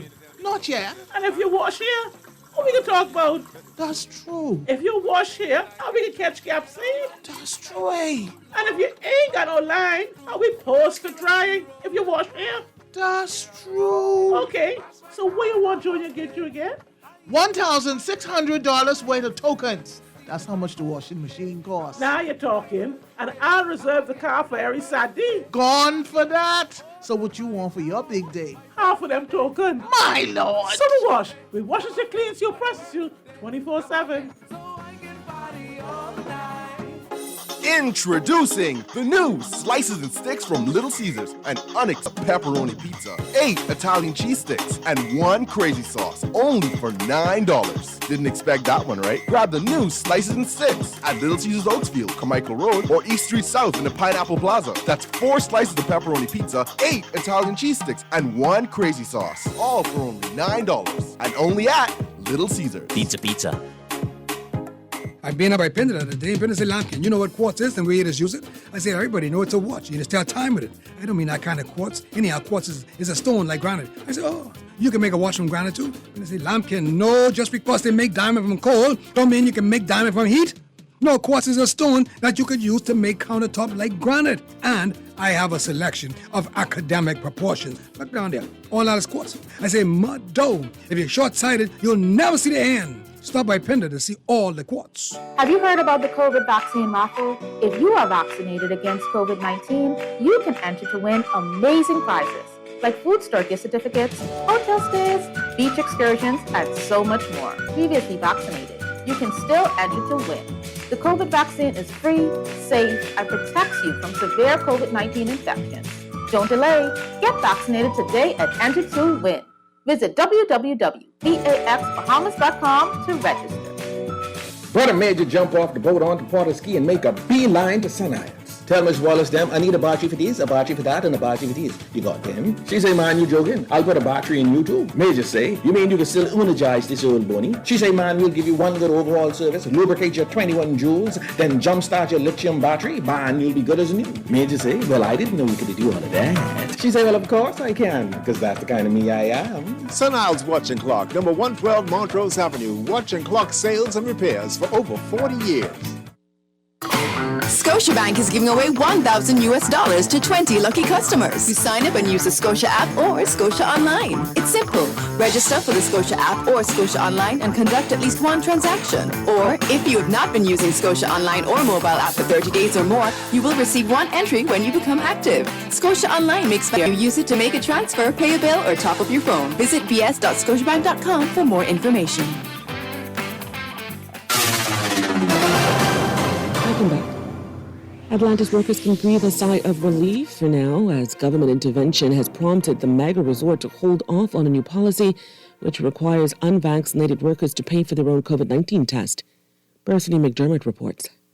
Atlantis Resort has agreed to postpone its new COVID testing policy, according to Labor and Immigration Minister Keith Bell. Just yesterday, the company announced that as of October 1st, it would no longer pay for COVID testing for unvaccinated employees. The Director of Labor, Mr. Robert Parkinson, he has reached out to Atlantis and they have agreed to postpone the implementation of that policy. I have consulted with the Honorable Attorney General, Minister Ryan Tinder, and I've asked his advice. We will be guided by the advice of the Attorney General. In a letter to employees, company CEO Audrey Oswell said Atlantis was proud to join many other Bahamian companies in requiring employees who are not vaccinated to be financially responsible for their weekly rapid antigen test, or secured a discounted rate of $16.50 per test. Oswell indicated that the issue of vaccination is more significant than any one individual or Atlantis, but is a matter of putting the community's health and the economy first. But Bahamas Hotel Catering and Allied Workers Union President Darren Woods isn't having it. If that's a test that you want them to take, then you need to pay for it because Section 9 of the Health and Safety Act is clear. And while Section 9 says that they should not pass the cost on to the employee, the Section 3 or 4 also says that they have an obligation to provide an environment. And to put it into context, if you have to provide that environment that is safe for not only your employees, but also your guests, you cannot pass that on to the employees. This is not the first time the union has spoken out against this issue. While he's encouraging his members to get the jab, the union leader maintains the new policy is meant to force workers to get vaccinated. Of course it is. Because they say if you're not vaccinated, this is what you have to do. Because if you're vaccinated, right, you are still able to contract and also spread. So the vaccination is not to say that you can't get it. It says that if you're vaccinated, you may not get it as bad. Now, while many may feel on edge about this recent announcement, the Labor Minister is asking them to be patient with them as they seek to work out the details. It's based on the advice of the Attorney General. Our government has adopted, and once the Attorney General gives us that advice, and once the government makes a decision, I'm sure that it will be to the benefit of the employees. So I tell you, just be patient and wait for the process to take its course. Reporting for the Guardian News Network, I'm Berthany McDermott. That's going to do it for local news. Stay with us. AP News is next. Everything is changing, and your favorite hardware and home improvement store is getting with the program. We Buy You Sell is rolling out its new online shopping feature. If you go to our website, wbusbahamas.com, it's a quick and easy 3-step process. Step 1, browse the gallery and select your item. Step 2, add to cart. And Step 3, check out. Go to our website, wbusbahamas.com, to shop with us today. At Master Technicians, we have what your family traditions need, starting with industry-best refrigerators, ranges, and ovens. We also carry Whirlpool washer and dryers, dishwashers and freezers, leading KitchenAid countertop appliances, blenders, microwaves, juicers, kettles, and KitchenAid stand mixers. We even do free delivery in New Providence or to the boat of your choice. Whether you're doing the laundry, creating new memories in the kitchen, or spending family time in front of the television, Master Technicians Limited, keeping family traditions alive for more than 50 years. When I had got prostate cancer, my family didn't know if I was going to live. At Cancer Treatment Centers of America, within days, I got an appointment. They presented me with treatment options, and we set up a robotic prostatectomy. When my scans came back, there are no signs of cancer. They don't see you as a number, they see you as a part of the family. I'm going on with my life. It's a real gift. Call us at Cancer Treatment Centers of America. When engaging in physical activity, it is normal for the body to get tired and fatigued. In the same way, COVID-19 has brought on fatigue, but we must fight. Wear your mask over your mouth and nose, stay at least 3 feet apart from others, wash and sanitize your hands often, and avoid touching your face. Together, we will win. This message is brought to you by the PAHO WHO Bahamas Interpreting Cases Country Office, the Ministry of Health, and the Healthy Bahamas Coalition. Scotiabank is giving away $1,000 to 20 lucky customers who sign up and use the Scotia app or Scotia Online. It's simple. Register for the Scotia app or Scotia Online and conduct at least 1 transaction. Or if you have not been using Scotia Online or mobile app for 30 days or more, you will receive 1 entry when you become active. Scotia Online makes banking so much easier and safer when you use it to make a transfer, pay a bill, or top up your phone. Visit bs.scotiabank.com for more information. Hurricane season is here. If you're not prepared, it can really turn your life upside down.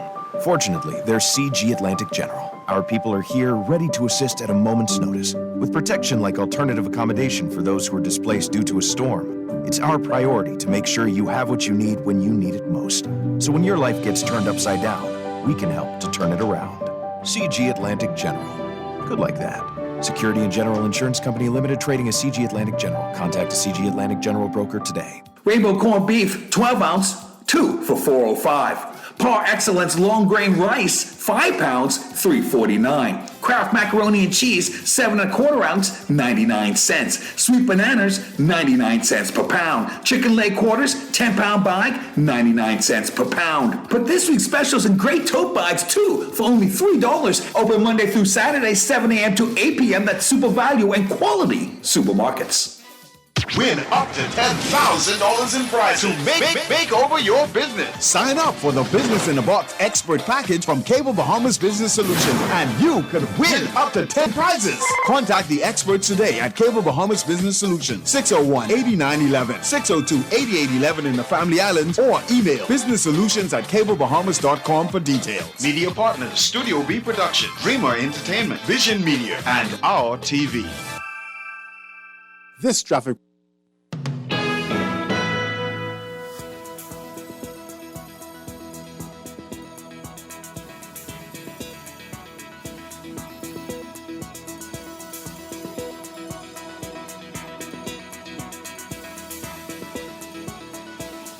Welcome back to Morning Blend here on Guardian Radio 96.9. We are streaming live on GuardianTalkRadio.com and on the Guardian Radio app for smart devices. We're also on your televisions on Cable Bahamas Channel 969 and BTC Flow Channel 612. You can tweet us at Morning Blend 969 or Facebook.com/Morning Blend 969. Text us 422-4796. And now at 8:22, it is time for another check of your weather for today. Brought to you by Bahamas First Insurance. Here's what's happening. Pressure anchored north of the islands that will generate moderate to occasionally fresh breezes across the country, while a weakening cold front also north of the area will sag southwards to the northwest Bahamas by this evening. Plus, we've got swells associated with Hurricane Sam all the way out there in the Atlantic. That's going to impact the islands as well, resulting in hazardous beaching and boating conditions today through tonight. So there is a moderate threat for waterspout and or funnel cloud activity in or near showers and thunderstorms, and beachgoers and swimmers should exercise caution due to the moderate risk of rip currents along north and east coast beaches.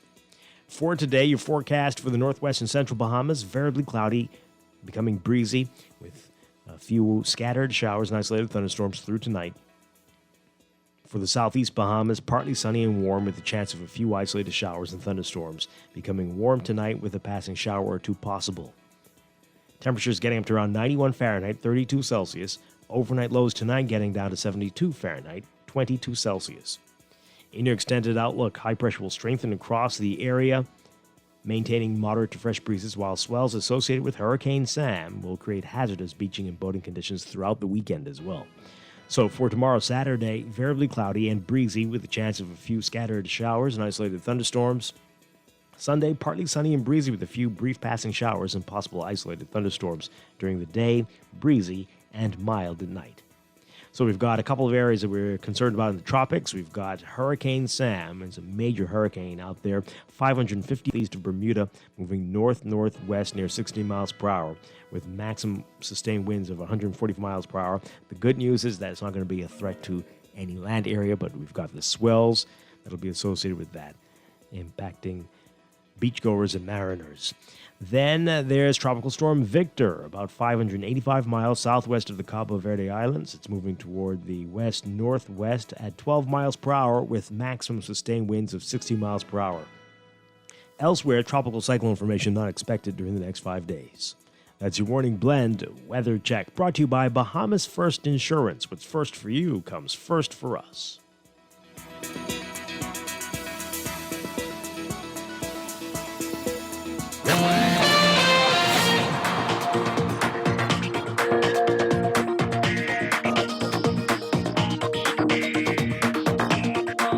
And time for another check of your traffic for this morning, brought to you by RBC Royal Bank.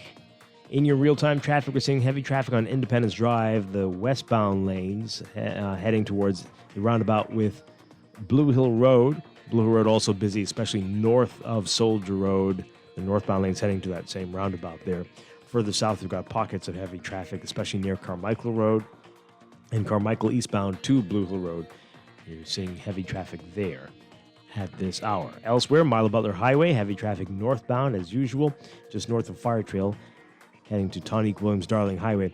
Gladstone Road looking a little bit better for you, but northbound, the closer you get to JFK Drive, you'll see that traffic building significantly. Soldier Road, we've got a couple of spots.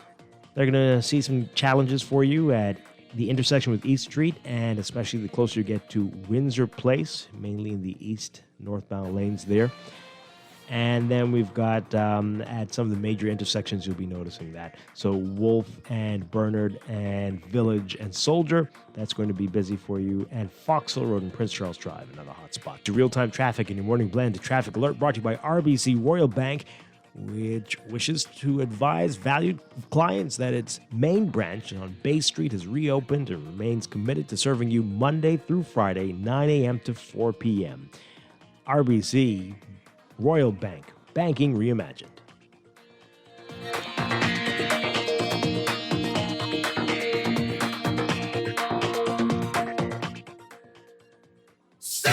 Oh yeah! Stand!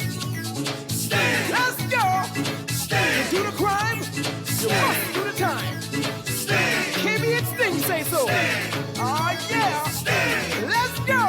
Crime doesn't pay, boy. Crime doesn't pay. Don't throw your life away, boy. Crime doesn't pay.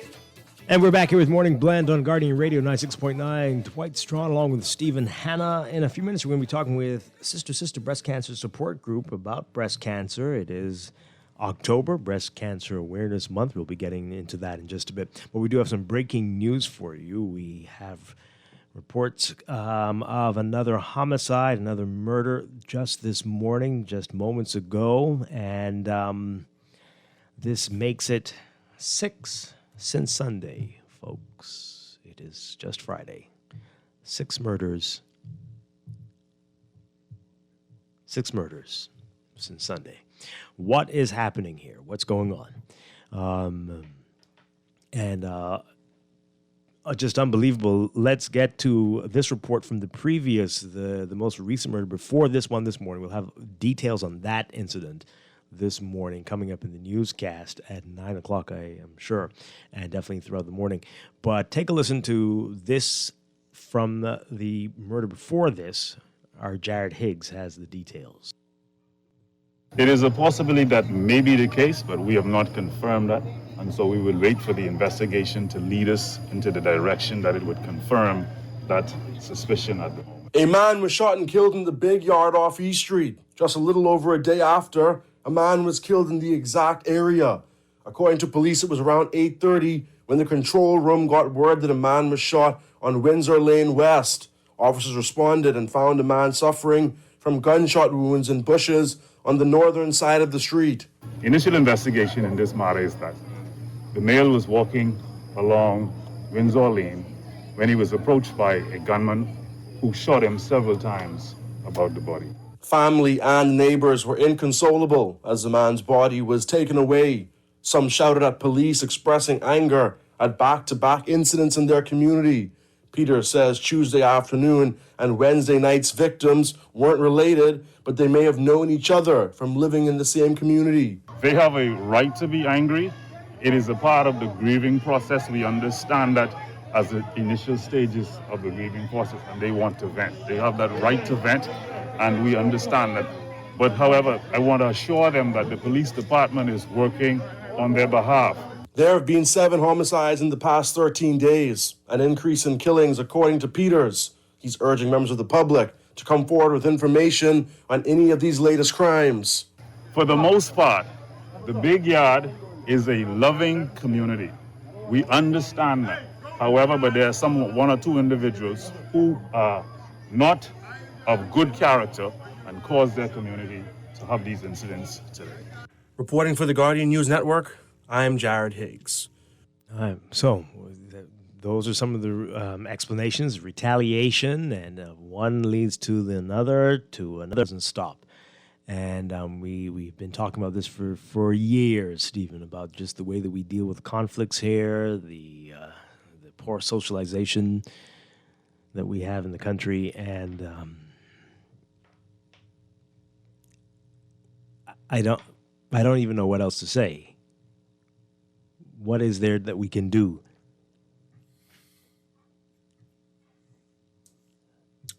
You know, it's just wild, and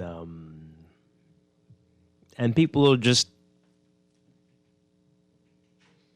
oh well. Yeah. Mm-hmm.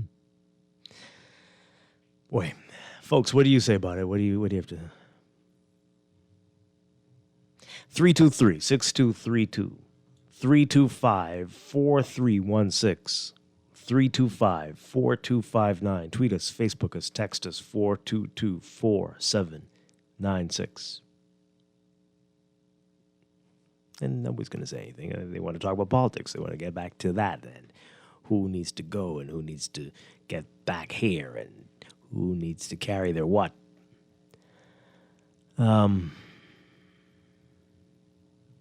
Yeah, Stephen, are you even there? No, I am here. So I don't think that this will get the attention that it should. I don't think people will be as equally unnerved by it as they should be. But remember, that was a couple months ago when 6 people were murdered at the same time. Everybody was like, oh no, this is too much. But you spread it out, and we're like, who doesn't know where that location is? It just sounds like another scary place in the ghetto. So whatever. Well, even that incident that you talked about, even the outrage for that didn't last very long, you know? No, because we live inside. That is indicative of, that's a part of the reason why we have so many problems, because we don't have the time to sit down and meditate on issues and how to resolve them. What we want is a very simple solution. So everybody says it's the family, but saying it's the family isn't the solution. What is the action step? Yeah. And it's the same thing where it's like, oh, I don't like this government, so I'll vote in another government, and that is all I'm going to do for the next 5 years. All right? And that is not enough. And saying this is the family is not enough. Even if, like, I don't have any kids, but that doesn't mean that I am absolved of all responsibility in terms of what I portray, what I condone, what I encourage in the community, and my very presence in the community. You know what I mean? So it's like, there is nothing that can be said in 5 minutes besides outrage or disappointment or sadness, because to fix this problem is an ongoing situation. There were too many murders when Ingram was leaving power in the 97-2002 term. There were too many murders during the 2002-2007 term. There were too many murders term. There were too many murders 2012 to 2017, and on and on and on. It's not a political issue per se. It's not a political issue, but somehow it always ends up becoming one, because that's an easier solution than a real solution. If we say we need somebody who's tough on crime, one person isn't going to save this, isn't going to stop this problem. All right? So it's like we don't have a Messiah complex. Right. We have a desire for a Messiah complex that is holding us back. Right. And we need to realize that only us is going to be able to resolve this issue. Let's take these calls really quickly. We've got to move on to our guests, but let's take the calls. Good morning, caller. You're on the air. Good Yeah, good morning, Stephen. Good morning, Dwight. How are you? Doing well. Good morning. Wonderful, wonderful. First time talking to you in 2 weeks, right? Okay, great to have you back. You are under a brand new government. What I really want to know that is just to taking down the cabinet building. I just want to know from Stephen, especially Stephen, what did the government complete? All right, so you see, that's exactly what we're doing, right? So we were just talking about 6 murders in 5 days, and we got to get back to the politics there, right? I don't know if you were listening to the show at all, but hey, that's not what we're talking about right now. We just had another life snuffed out for probably the dumbest reasons in the world, and everybody wants to talk about politics. Are you going to do the same thing, caller? Good morning. Good morning to all. Hi. No, the thing in common with the murders is that are all happening in the inner city and inner city is support. See, until we accept that, that nothing's going to change. And when it relates to education, it's the same way. And these people are poor. You see, and this is what needs to be addressed. You see, not the parent. The parent's poverty needs to be addressed. But anyway, thank you much. All of it has to be addressed, right? Poor socialization, poor attitudes. It means economically. Yeah, but everything. It's all of it. There's some people who are raising their children incredibly badly, who have a whole lot more money than you and I combined, Stephen. So, I mean, we've got major issues here, and we're not addressing any of them at all. One final call before we take a break. Good morning, caller. You're on the air. Good morning, Dwight. Hi, good morning. Good morning, the nation. You see, my best friend there, who called a while ago, it ain't nothing to do with poor. Right, poor. Good morning. Good morning. And when I had my vision going, see, the school of behaving right now, they don't want to believe the children. See, when people used to come in my shop, I want my shop like, listen, man, you can smoke the dope, you can drink the rum, you can do nothing. I can't teach you basketball, softball, everything. I teach you trade, everything. Man, in schools, most people, they want things fast, they want things instantly. You got the people in this country, when the one that not use in 1982 or 84, people start crying. Now you speak 40 years later. So it's good people, you got these people there on power who do the right thing and the best thing for the country. Because as far as I'm concerned, the country to politics, though. How does it keep? Thanks a lot. It keeps coming back. That's all we know. That's it. What about us? What are we gonna do? We gotta wait for them to fix it. As a community to organize community, do I? Okay, let's take the break. When we come back, we'll talk about breast cancer. And sister, the ladies are here. We're gonna have a good discussion about that. But we need to. Oh gosh. Oh, boy. Okay, we'll be back. Stay with us. Oh, yeah. Stand. Let's go. Stand. You do the crime. You must do the time. Stand. KB and Sting say so. Stand. Oh, yeah. Stand. Let's go. Crime doesn't pay, boy. Crime doesn't pay. Don't throw your life away, boy. Crime doesn't pay. Hurricane season is here. If you're not prepared, it can really turn your life upside down. Fortunately, there's CG Atlantic General. Our people are here ready to assist at a moment's notice. With protection like alternative accommodation for those who are displaced due to a storm, it's our priority to make sure you have what you need when you need it most. So when your life gets turned upside down, we can help to turn it around. CG Atlantic General. Good like that. Security and General Insurance Company Limited, trading as CG Atlantic General. Contact a CG Atlantic General broker today. Best rate, no delays. Best rate. Gives more savings on the best fiber internet. It's super fast with super savings in every package. Compare and see for yourself. Enjoy up to 150 megabits per second plus 157 TV channels and unlimited home phone minutes for only $99.99. Best rate, no delay. Visit a VTC store to sign up for the best internet experience on the Bahamas' best fiber network. Conditions apply. Reimagine Auto Wow with RBC Financing. Drive home happiness with RBC Financing affordable packages. Experience the RBC difference with up to 100% financing, extended repayment terms, and step-by-step guidance from a team of mobile experts. Find out more at rbc.com/Caribbean/autoloan. Reimagine auto wow with RBC. Let me ask you a few questions. What's your name? Pam. Favorite food? Steak. Beer or wine? Wine. Is your money safe?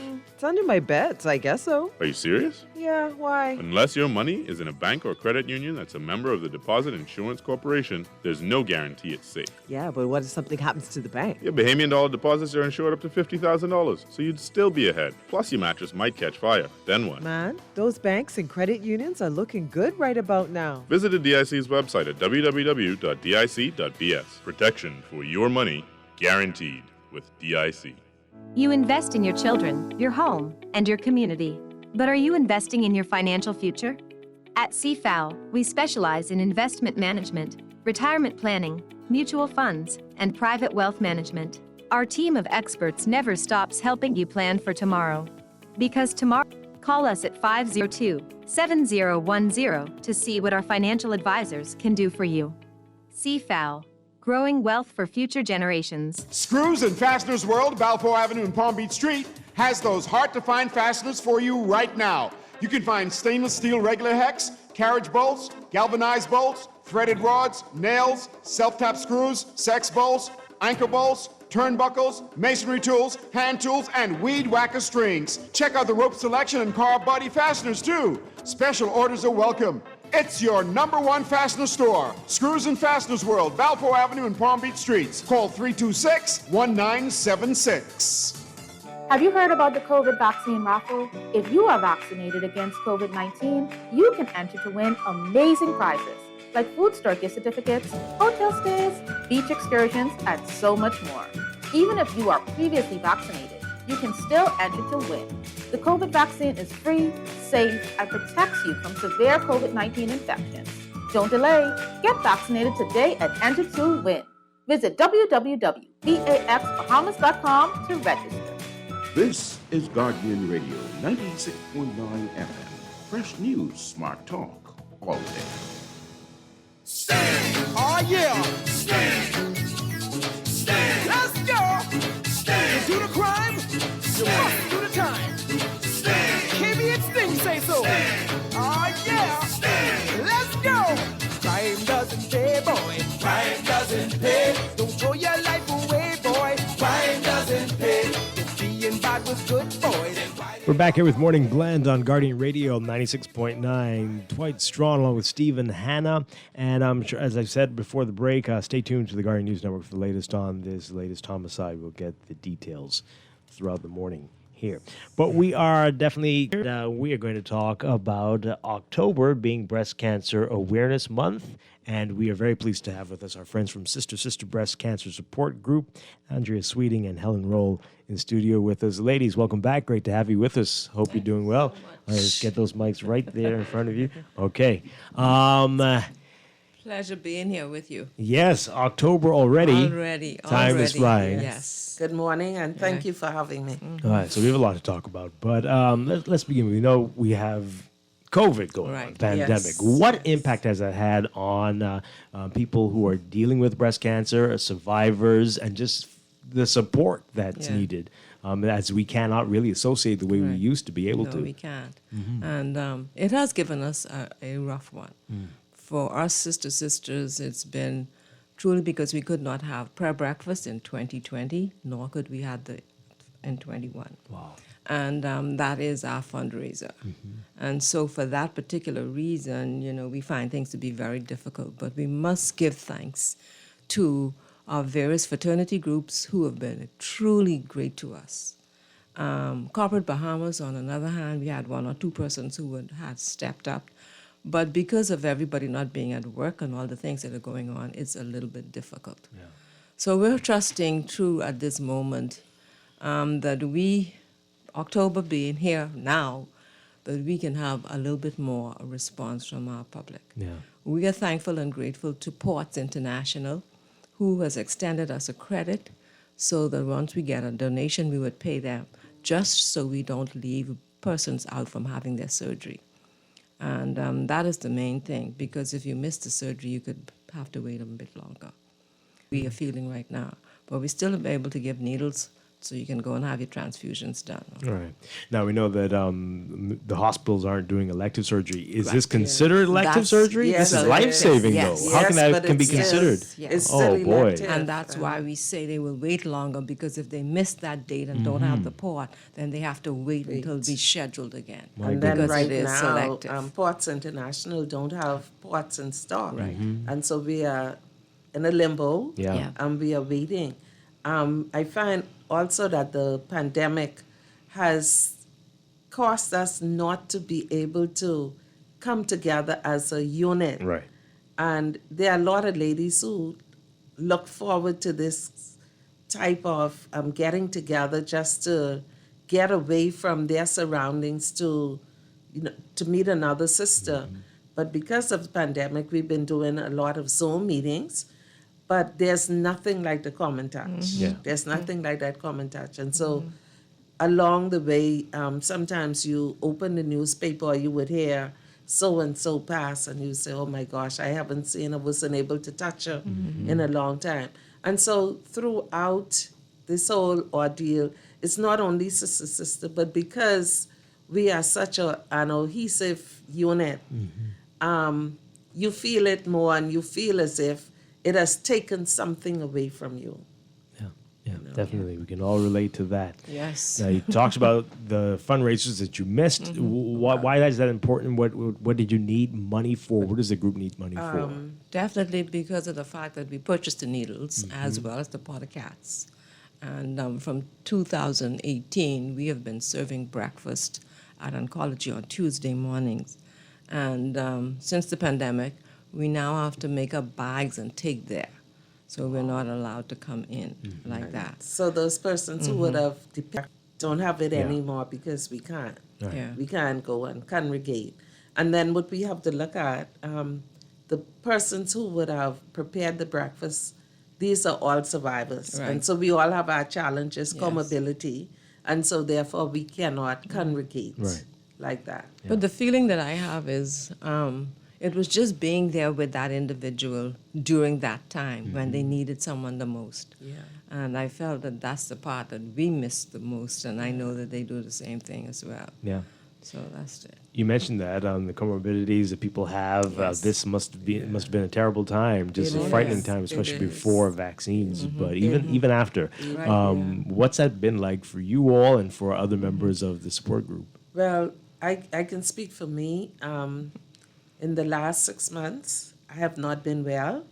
And so I'm trying to be very careful. I had my vaccines early, and I have other challenges. I have a heart condition. And so that has slowed me down tremendously. And I guess God didn't give you that spirit of fear, but you become afraid to do certain things so it causes you to stay in more. It causes you to segregate yourself a lot more when you were that person who would go out and be there for someone. Someone was having a challenge, we'd say, well, let's meet for lunch and let's do X, Y, and Z. We can't do it anymore. And mentally, I'm sure that takes Yes, a toll. it It does. definitely does. It does. Andrea, what about you? Well, for me, truthfully, I am just grateful to be here. And I thank persons for their prayers and their concerns, their love, because it is rough. But I am trying my best to make sure that I do this to the group and to keep us moving. Yeah. That's the most important part of it. Now, of course, COVID has taken the limelight. Everything seems to be about COVID. People are learning all the time that they have cancer, they have breast cancer. How do you deal with a diagnosis of breast cancer in a time like this, in a pandemic? The thing about it is you'd be amazed at the calls that you get on a daily basis. Wow. I mean, it doesn't matter late at night and everything else, but I always try to comfort them to let them know we're here to talk with you. We're here to try to help you walk through this. It's not easy, but still yet, we want persons to realize that early detection truly saves lives. And that's the main thrust of this October, where we ask our women, do your self-breast examination. Do the things that you know, and if you feel something, try to get help for it. Because with the things that are going on right now with our health system, you don't want to waste time. Right. You want to be on top of it. So that is the thrust that we want to get out there. Regardless of what is happening, you need to be in control and be on top of it. And then you don't want to wait so late until you get to the stage where you have to go to the hospital. And you know, right now, that's not a place where you would want to be. And so we say, take charge of your health, do it early, make sure you reach out, take care of yourselves, take your supplements, and do what you have to do, you know. As simple as walking along the seashore, inhaling that fresh air, or going for a swim, or just go and sit in the water. That's very therapeutic. And it helps, you know, regardless of what your situation is. Not only cancer, whatever your situation is, it helps, you know.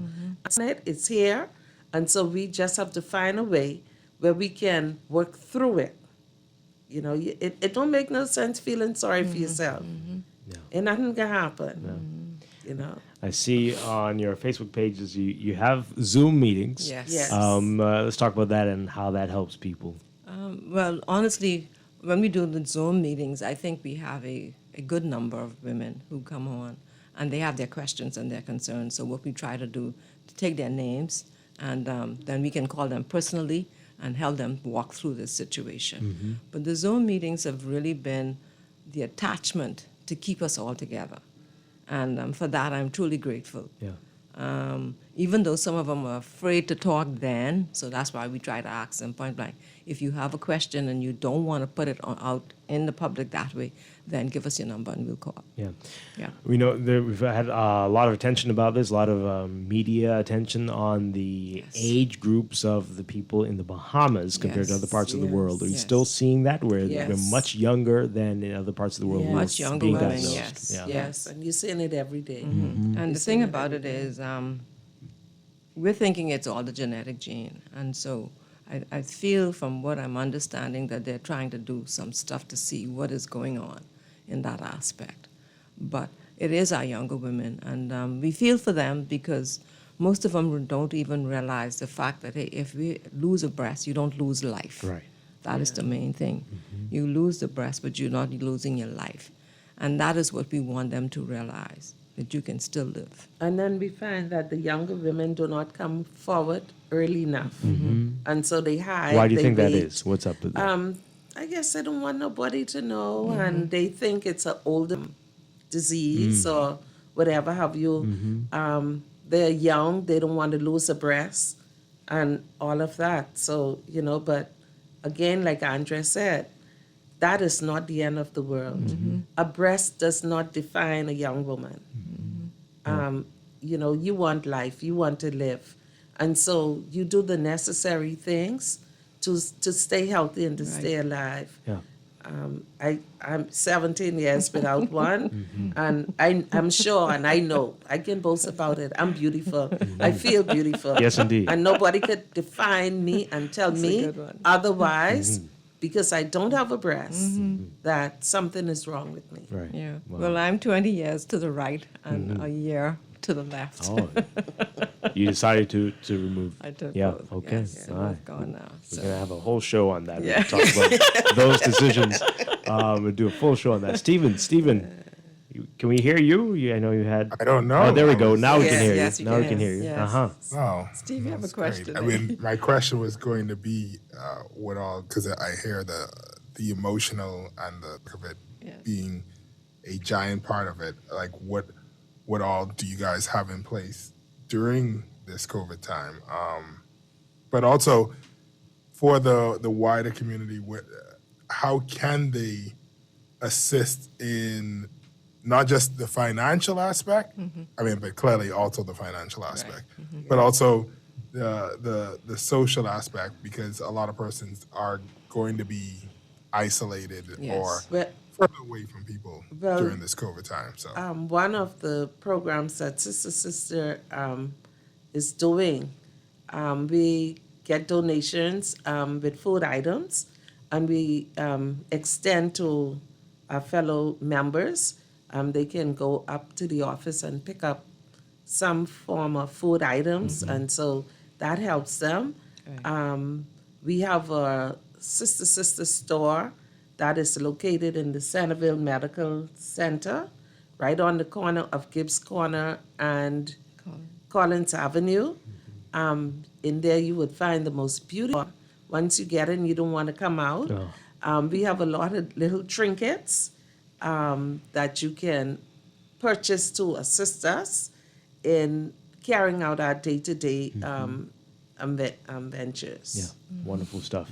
Any other special events planned for this month? I know we can't do much. No, but we're not. We have nothing really and truly planned in that aspect, and that's one of the reasons why we're saying, if we can come out and speak to the public, we'll take every advantage to do that. Radios, television, whatever. Yeah. But just to let them know, you're not alone. We're here for you. We're going to do our best to continue that, and that is one of the reasons why we were so grateful and thankful to Ports, who actually extend us the credit so that we won't turn anybody away. Right, wonderful. At the store, we have a number of masks, and so we ask you to please come and support us. They're $5 each. Beautiful masks, and we also have car flags, like you would wear your national flag on your car or your different party flags on your car.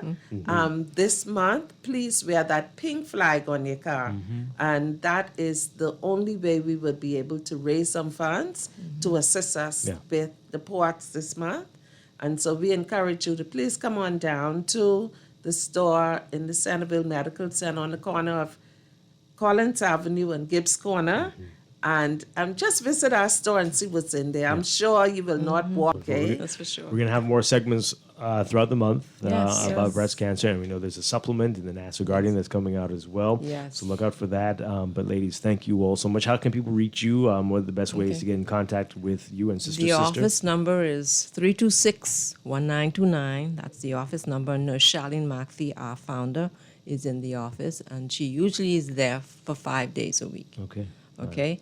And she's there from 9:30 in the morning until about 4:30 in the afternoons. My cell phone number is 376-0054. My phone number is 456-2222. You can call me anytime. Anytime is right. Anytime. Wonderful stuff. All right, I'm Andrea Sweeting, Helen Roll. Always a pleasure talking with you all. always a Good to have pleasure you to be in here. person. Thank you so much. Thank you. Yes. Thank And you. in closing, please remember when you step forward early detection will save your life. Absolutely. And so please, if there is a problem, you can call us again, 376-0054, 456-2222. If it's 1 a.m. in the morning, you call, somebody will pick up that phone and talk to you. So you're not alone. This is some crazy times, but trust me, we will be there to assist you. Amen. Really salute you for the work that you've done over all these years. Always thank there. you. Thank you. Really appreciate you both. And Sister Breast Cancer Support Group. Thank you again. All We're going the to best. take a Thank quick you. break. When we come back, we've got a drawing of the Bahamas COVID vaccination raffle. Who's going to be the winners today? We'll tell you after this very quick break. Stay with us. This is Morning Blend on Guardian Radio 96.9.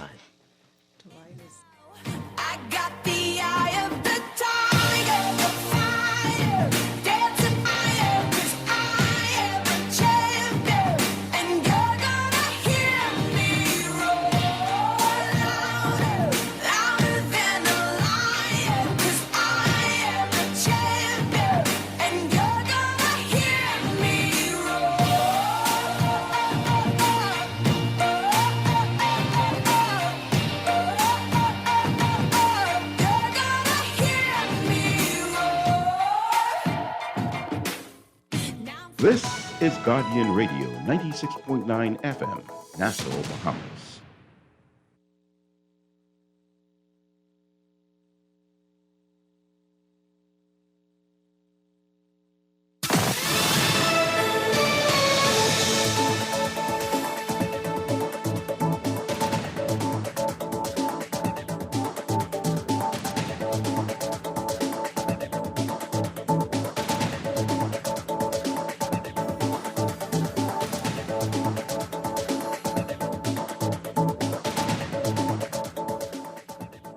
This is the Guardian Hour. Hello, everyone. I'm Charlene Ferguson. Commissioner of the Department of Corrections, Charles Murphy, has been placed on immediate administrative leave pending a full investigation of concerns cited by National Security Minister Wayne Monroe. In a statement, Monroe said those concerns include that the prison may not be operating in accordance with the Correctional Services Act and that management may have breached an order by Supreme Court Justice Klein ordering the release of Prescott Smith, who subsequently tested positive for COVID-19. The minister said he has asked Acting Commissioner of Corrections Doan Clare and Deputy Commissioner Bernadette Murray to assess current conditions at the prison and immediately seek to remediate poor conditions and tighten protocols there. In other news, the effort to repatriate hundreds of illegal Haitian migrants is set to get underway today after technical issues with a radar at the Port-de-Paix airport delayed those flights by a day. Immigration Minister Keith Bell said government assured pastors with the Haitian community yesterday that the repatriation exercise is being carried out humanely. And COVID-19 numbers are back up to triple digits. The Ministry of Health confirmed 130 new, including 9 on Long Island and 6 each on Eleuthera and Inagua.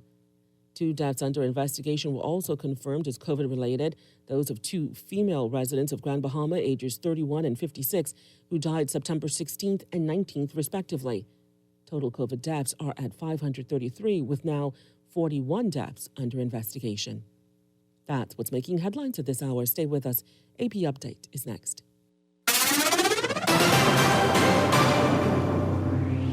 I'm Rita Foley with an AP News Minute.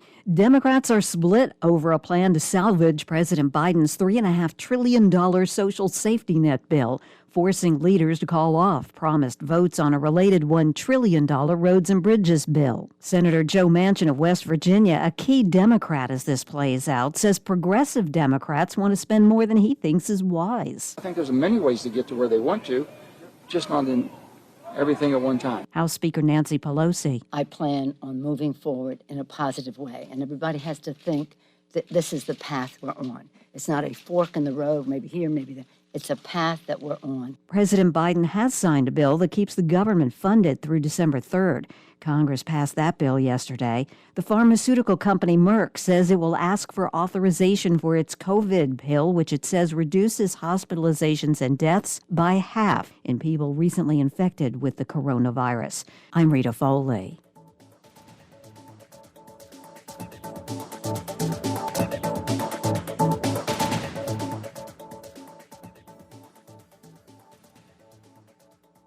This is Guardian Radio 96.9 FM.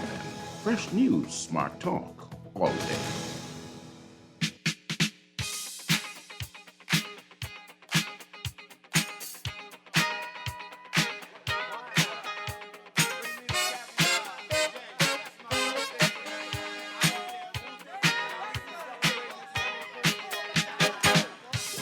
And we're back here with Morning Blend. And before we get to Morning Blend business, it is time for our daily now Bahamas COVID vaccination raffle drawing. And to help us with this, we're very pleased to welcome from the U.S. Embassy's political officer, Todd Sargent.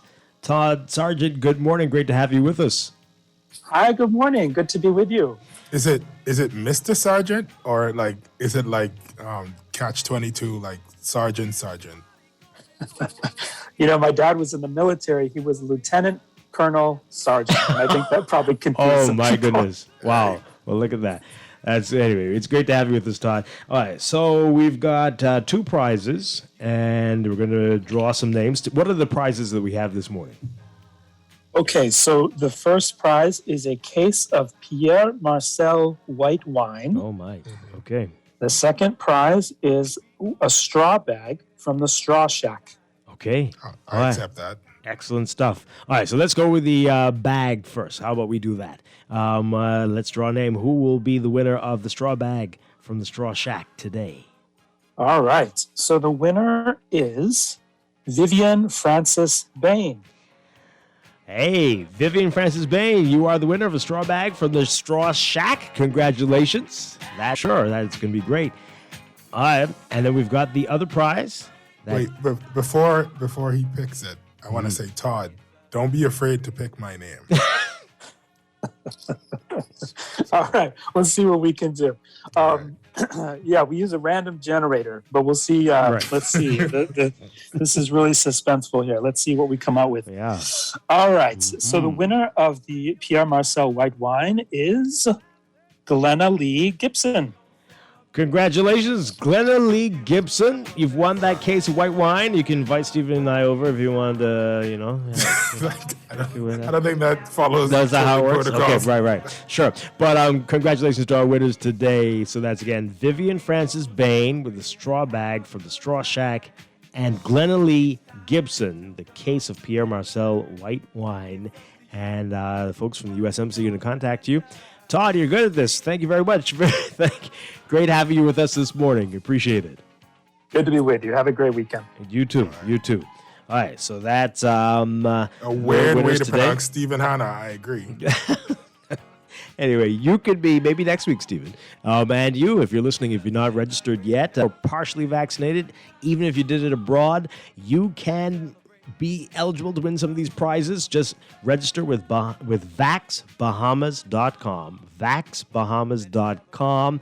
And it's a pretty simple process. Just go on there and you could be entered to win these prizes. We're drawing names every day here on Morning Blend.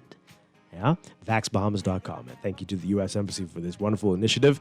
We're going to take a quick break, and then we'll be back with Morning Blend Business. A lot to talk about in Morning Blend Business today. We're doing a business roundup of some of the hot issues of the week, including Atlantis and that vaccine policy and where things stand with it. So stay tuned. We'll be right back.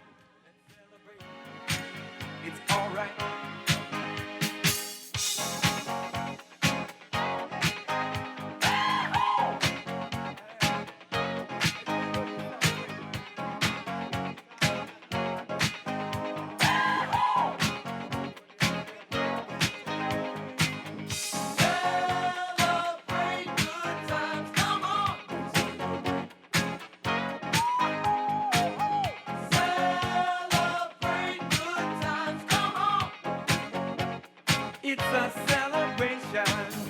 Celebrate good times. Come on and celebrate tonight. 'Cause everything's gonna be alright. Let's celebrate. This brought to you by Shield Insurance and Prudential Loss Adjusters.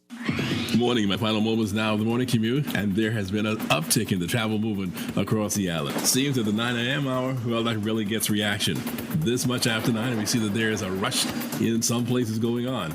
Eastern Road, exiting traffic there, getting out, built right up in the last 30 minutes or so. And now that's given rise to serious traffic line heading out of there. It's nowhere as challenging leaving West Bay Street at this time. It's hassle-free right in, coming in from over there, and so it is on JFK and getting through the 6-leg roundabout as well. Before getting into what's happening over there in the Southwest region, I've got to give some attention to the morning rush that I see happening first on E Street.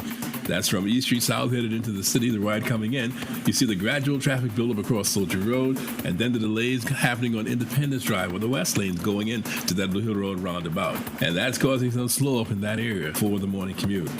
Now, as it pertains to Gladstone Road, some other Highway, and to some extent Carmichael Road, they are still engaged in slow ride getting out of there. Traffic backed up, of course, and maybe 20 minutes or more before we can see any clearance happening over in that region. But that's only what the traffic looks like this morning. It's Friday, and Fridays are notoriously known for the heavy traffic congestion in the afternoon time. We'll be here to check it out. This National Traffic Report serves of Garden of Eden, where you're able to enjoy the best boiled and stew on the island. They've got delicious Bahamian breakfast from 7:30 every morning, lasting until 3 o'clock in the afternoon. Today, peas and grits with snapper and 2 sides for lunch is on the menu, so give them a call at 819-5574. That's 819-5574 for your easy pickup directions and, of course, to make your order. With the Rider Sky look at traffic in real time, I'm VANN.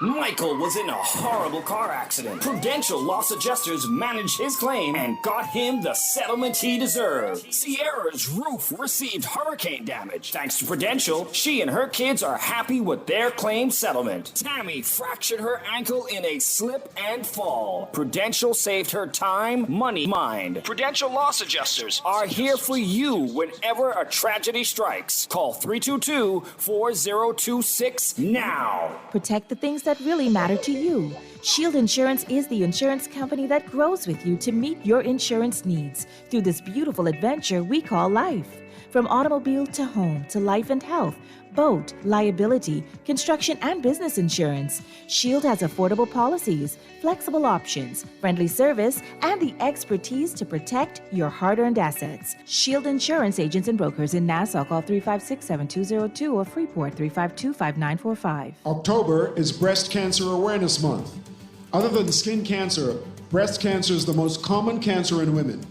Breast cancer is also the second leading cause of cancer death in women after lung cancer. Can you help? Yes, you can. You can encourage women to take steps to help lower their risk of developing breast cancer and help find it early when it might be easier to treat. You can also help connect women facing breast cancer to patient programs and services they might need throughout their treatment. We encourage you to share these messages during Breast Cancer Awareness Month and throughout the year. 2021 has been a powerful reminder that we are all in this together, and our choices and actions have the power to protect the most vulnerable among us in a big way. By working together, we can inspire hope and become a force for good and help create greater awareness during Breast Cancer Awareness Month. To participate in our upcoming supplement, contact Guardian Media's advertising department or your account executive today. This is Guardian Radio, your station for up-to-the-minute news, intelligent, interactive, and engaging conversation. 96.9 FM. The views and opinions of the hosts and guests are their own and do not necessarily reflect Guardian Network. Wake up, it's a new day. Wake up, it's a new day.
Good morning again, and welcome to Morning Blend Business on this October 1st, Friday, October 1st, 2021. Welcome back to our Morning Blend listeners. Once again, I'm Dwight Strachan along with Stephen Hanna, and we are doing a business roundup this morning, quite a number of issues in the news, and we want to hear from you on these topics. We discussed this yesterday on the show, Atlantis, and what they were hoping to do with unvaccinated employees and requiring them to pay for their weekly tests. That has been asked to hold off on this as the government seeks advice on the legality of requiring employees to pay for their weekly testing. For the latest on this, where things stand with this at this point, take a listen to this report from our Berthany McDermott.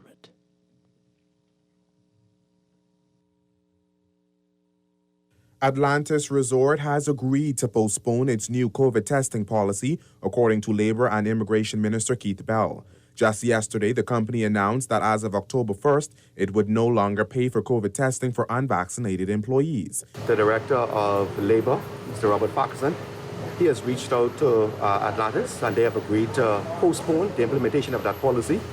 I have consulted with the Honorable Attorney General, Minister Ryan Tinder, and I've asked his advice. We will be guided by the advice of the Attorney General.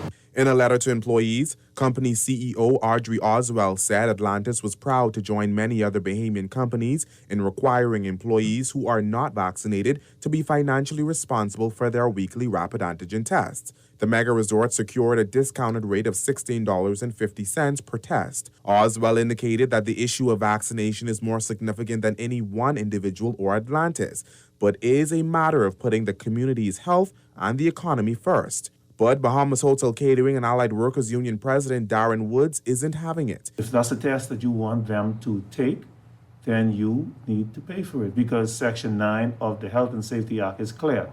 And while Section 9 says that they should not pass the cost on to the employee, the Section 3 or 4 also says that they have an obligation to provide an environment.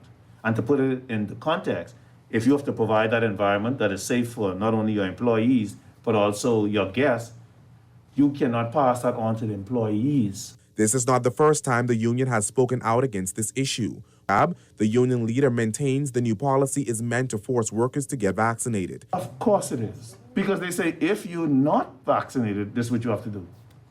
Because if you're vaccinated, right, you are still able to contract and also spread. So the vaccination is not to say that you can't get it. It says that if you're vaccinated, you may not get it as bad. Now, while many may feel on edge about this recent announcement, the Labor Minister is asking them to be patient with them as they seek to work out the details. It's based on the advice of the Attorney General. Our government has adopted a particular position, and once the Attorney General gives us that advice, and once the government makes a decision, I'm sure that it will be to the benefit of the employees. So I'll tell you, just be patient and wait for the process to take its course. Reporting for the Guardian News Network, I'm Berthany McDermott. Okay, quite a few of you have been texting us already about this from earlier in the show. So this is the time. Lucky these companies are that there aren't like a bunch of socialist lawyers. Because like I hear what he's saying, but based on what he's saying, it's only like 3 steps away from forcing every company in the Bahamas to provide health insurance for their employees. Is it really? Yeah, because like if you have to provide a safe work environment, as well as you can't pass the cost along to your employees, there's a lot of things that a safe work environment would require. And like health insurance is probably the best way to make that happen. Mm-hmm. And I know most companies don't. So I'm interested to see where it goes, because if you are so adamant about this aspect of health, you can't just have it. So it's like, I know that most of this is coming out of fear of the vaccine or fear of the unknown or something. They watch too much of a certain type of television. But let's pretend, all right? If you do this over here, it doesn't stay over here. Well, I mean, beyond that, though, yesterday when Darren Woods was on the show, they're saying that, well, at least he's saying the union's big issue is the law and that it's against the law. And we asked him if the law should change, which wouldn't be that hard, then what? And they say, well, they'll have to advise their members to comply with the law. So whether it's not an issue about, it's not an issue about how you feel about vaccines, at least for the union. So they're saying that's their official position, not about how you feel about vaccines or whatever. It's about the law and that this is in contravention to the law. So fundamentally, that's their only issue. Law, not vaccine hesitancy, not anything to do with vaccines at all, not where your personal stance is on it, just the law. Okay. So, as we will see, if the government will do that, which will, I'm sure, not sit well with many people, and you know what, who are their supporters. But they got 5 years to wait. They got 5 years to make it up. Do it early, and do it right now. If you're gonna do something unpopular, get it out of the way. I'm sure do it in year Atlantis, one. that'd be done. One of the first acts that they do, fix this. But great points were made yesterday, and many people are wondering, with the fact that people who are vaccinated can get COVID and possibly pass that on to someone else. Does this not need to be expanded to people who are vaccinated as well?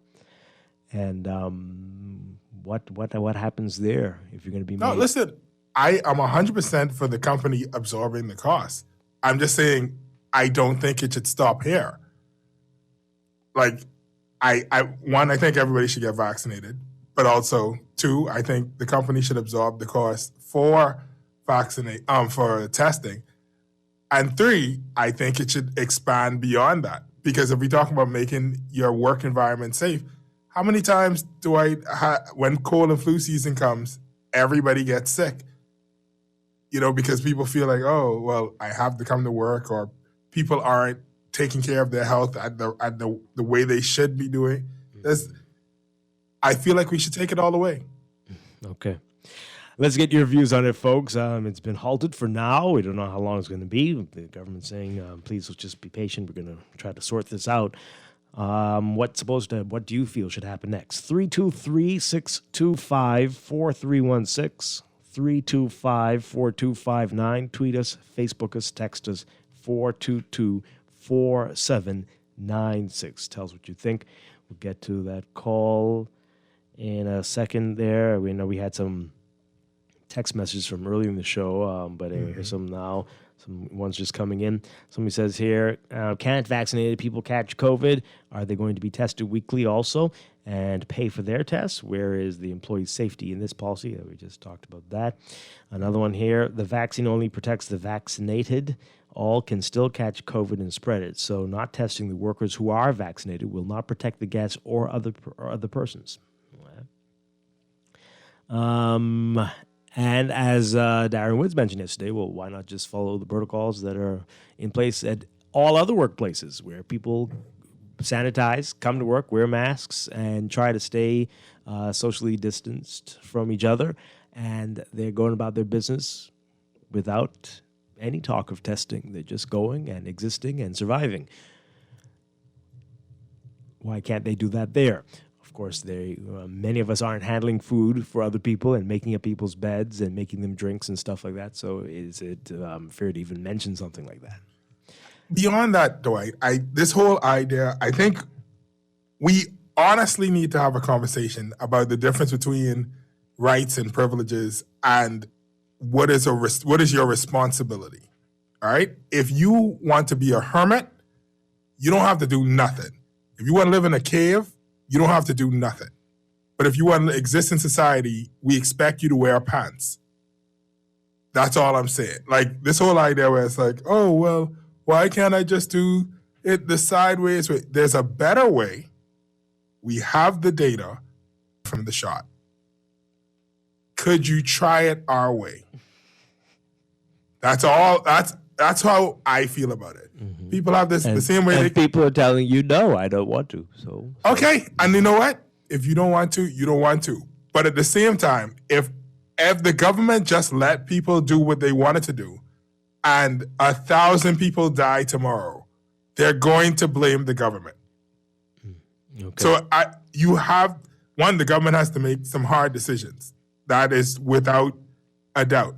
But number two, logically speaking, as an individual, you cannot think that your personal right, fear, thought, whatever, supersedes the rights of the other 349,999 people. Why not? You can. Oh, it might not be right or true, but you can. You can. I hate to tell you this, and I know it's going to come as a shock. You're wrong.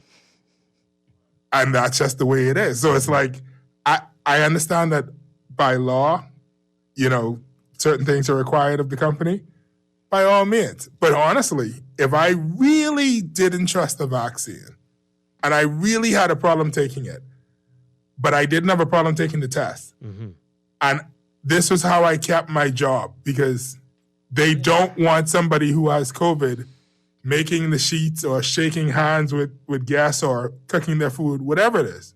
Yeah. I would pay the $15. Oh, boy. Every week. That's me personally. All right. Let's take this call. Good morning, caller. You're on Morning Blend Business. Good morning, Dwight. Good morning, Stephen. Hi. You are doing well this morning? Yes, yes.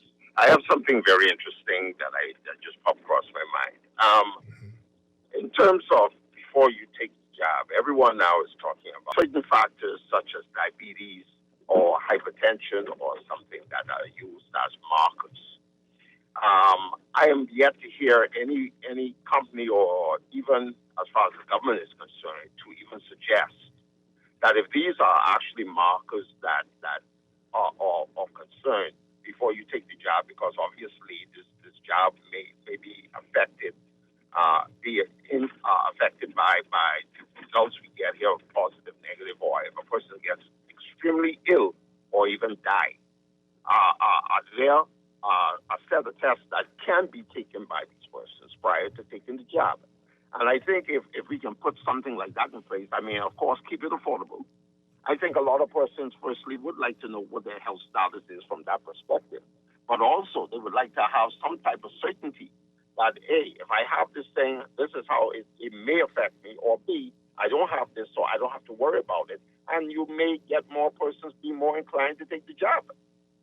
But everyone right now is talking about tests, the testing aspect of it. I believe that we must move forward. Okay. All right. Thank you very much. Appreciate it. Let's take another call. Good morning, caller. You're on Morning Blend Business. Good morning, gentlemen. Hi. This is one of those situations in which people need to speak up and speak out. There were persons, I'm going to refer back to the gaming referendum. People wanted to be able to play numbers and to vote, but they also wanted to give the impression that they were so, in quotation mark, Christian, that they wouldn't vote no, but they want others to vote for them. I don't think vaccine mandate, I believe that's going to cause a lot of problems, and so therefore I would like to make that clear. I listened carefully and I listened to Stephen. I was waiting for him, just to know where both of you were going. And when he did mention about, in terms of the law, as it is right now, the employer should be taking care of that bill. I said, okay, I think I can understand where he's going there. I appreciate that. Someone mentioned about doing something right now in terms of the government rather than wait until 3 or 4 years. Whether the government do anything which I will consider wrong in terms of mandate now, or 5 years later, it will still be wrong. That's all I will say about that so far. Well, it will be resisted. Let me say that much. Well, by some, I'm sure. I mean, we won't all agree on whether it is wrong. But okay. Let's take this call. Good morning, caller. You're on Morning Blend Business. Hey, good morning, Dwight and Stephen. How y'all doing? Doing well. Good morning. Morning. Okay, good morning to the nation. Three points I want to make, Dwight. It's very interesting and also sad at the same time. If you notice the overall tone and the general trend of corporate Bahamas, of the biggest companies in this country, the attitude of the most wealthiest in the country, they don't want to pay any taxes. They want for their operations to continue on.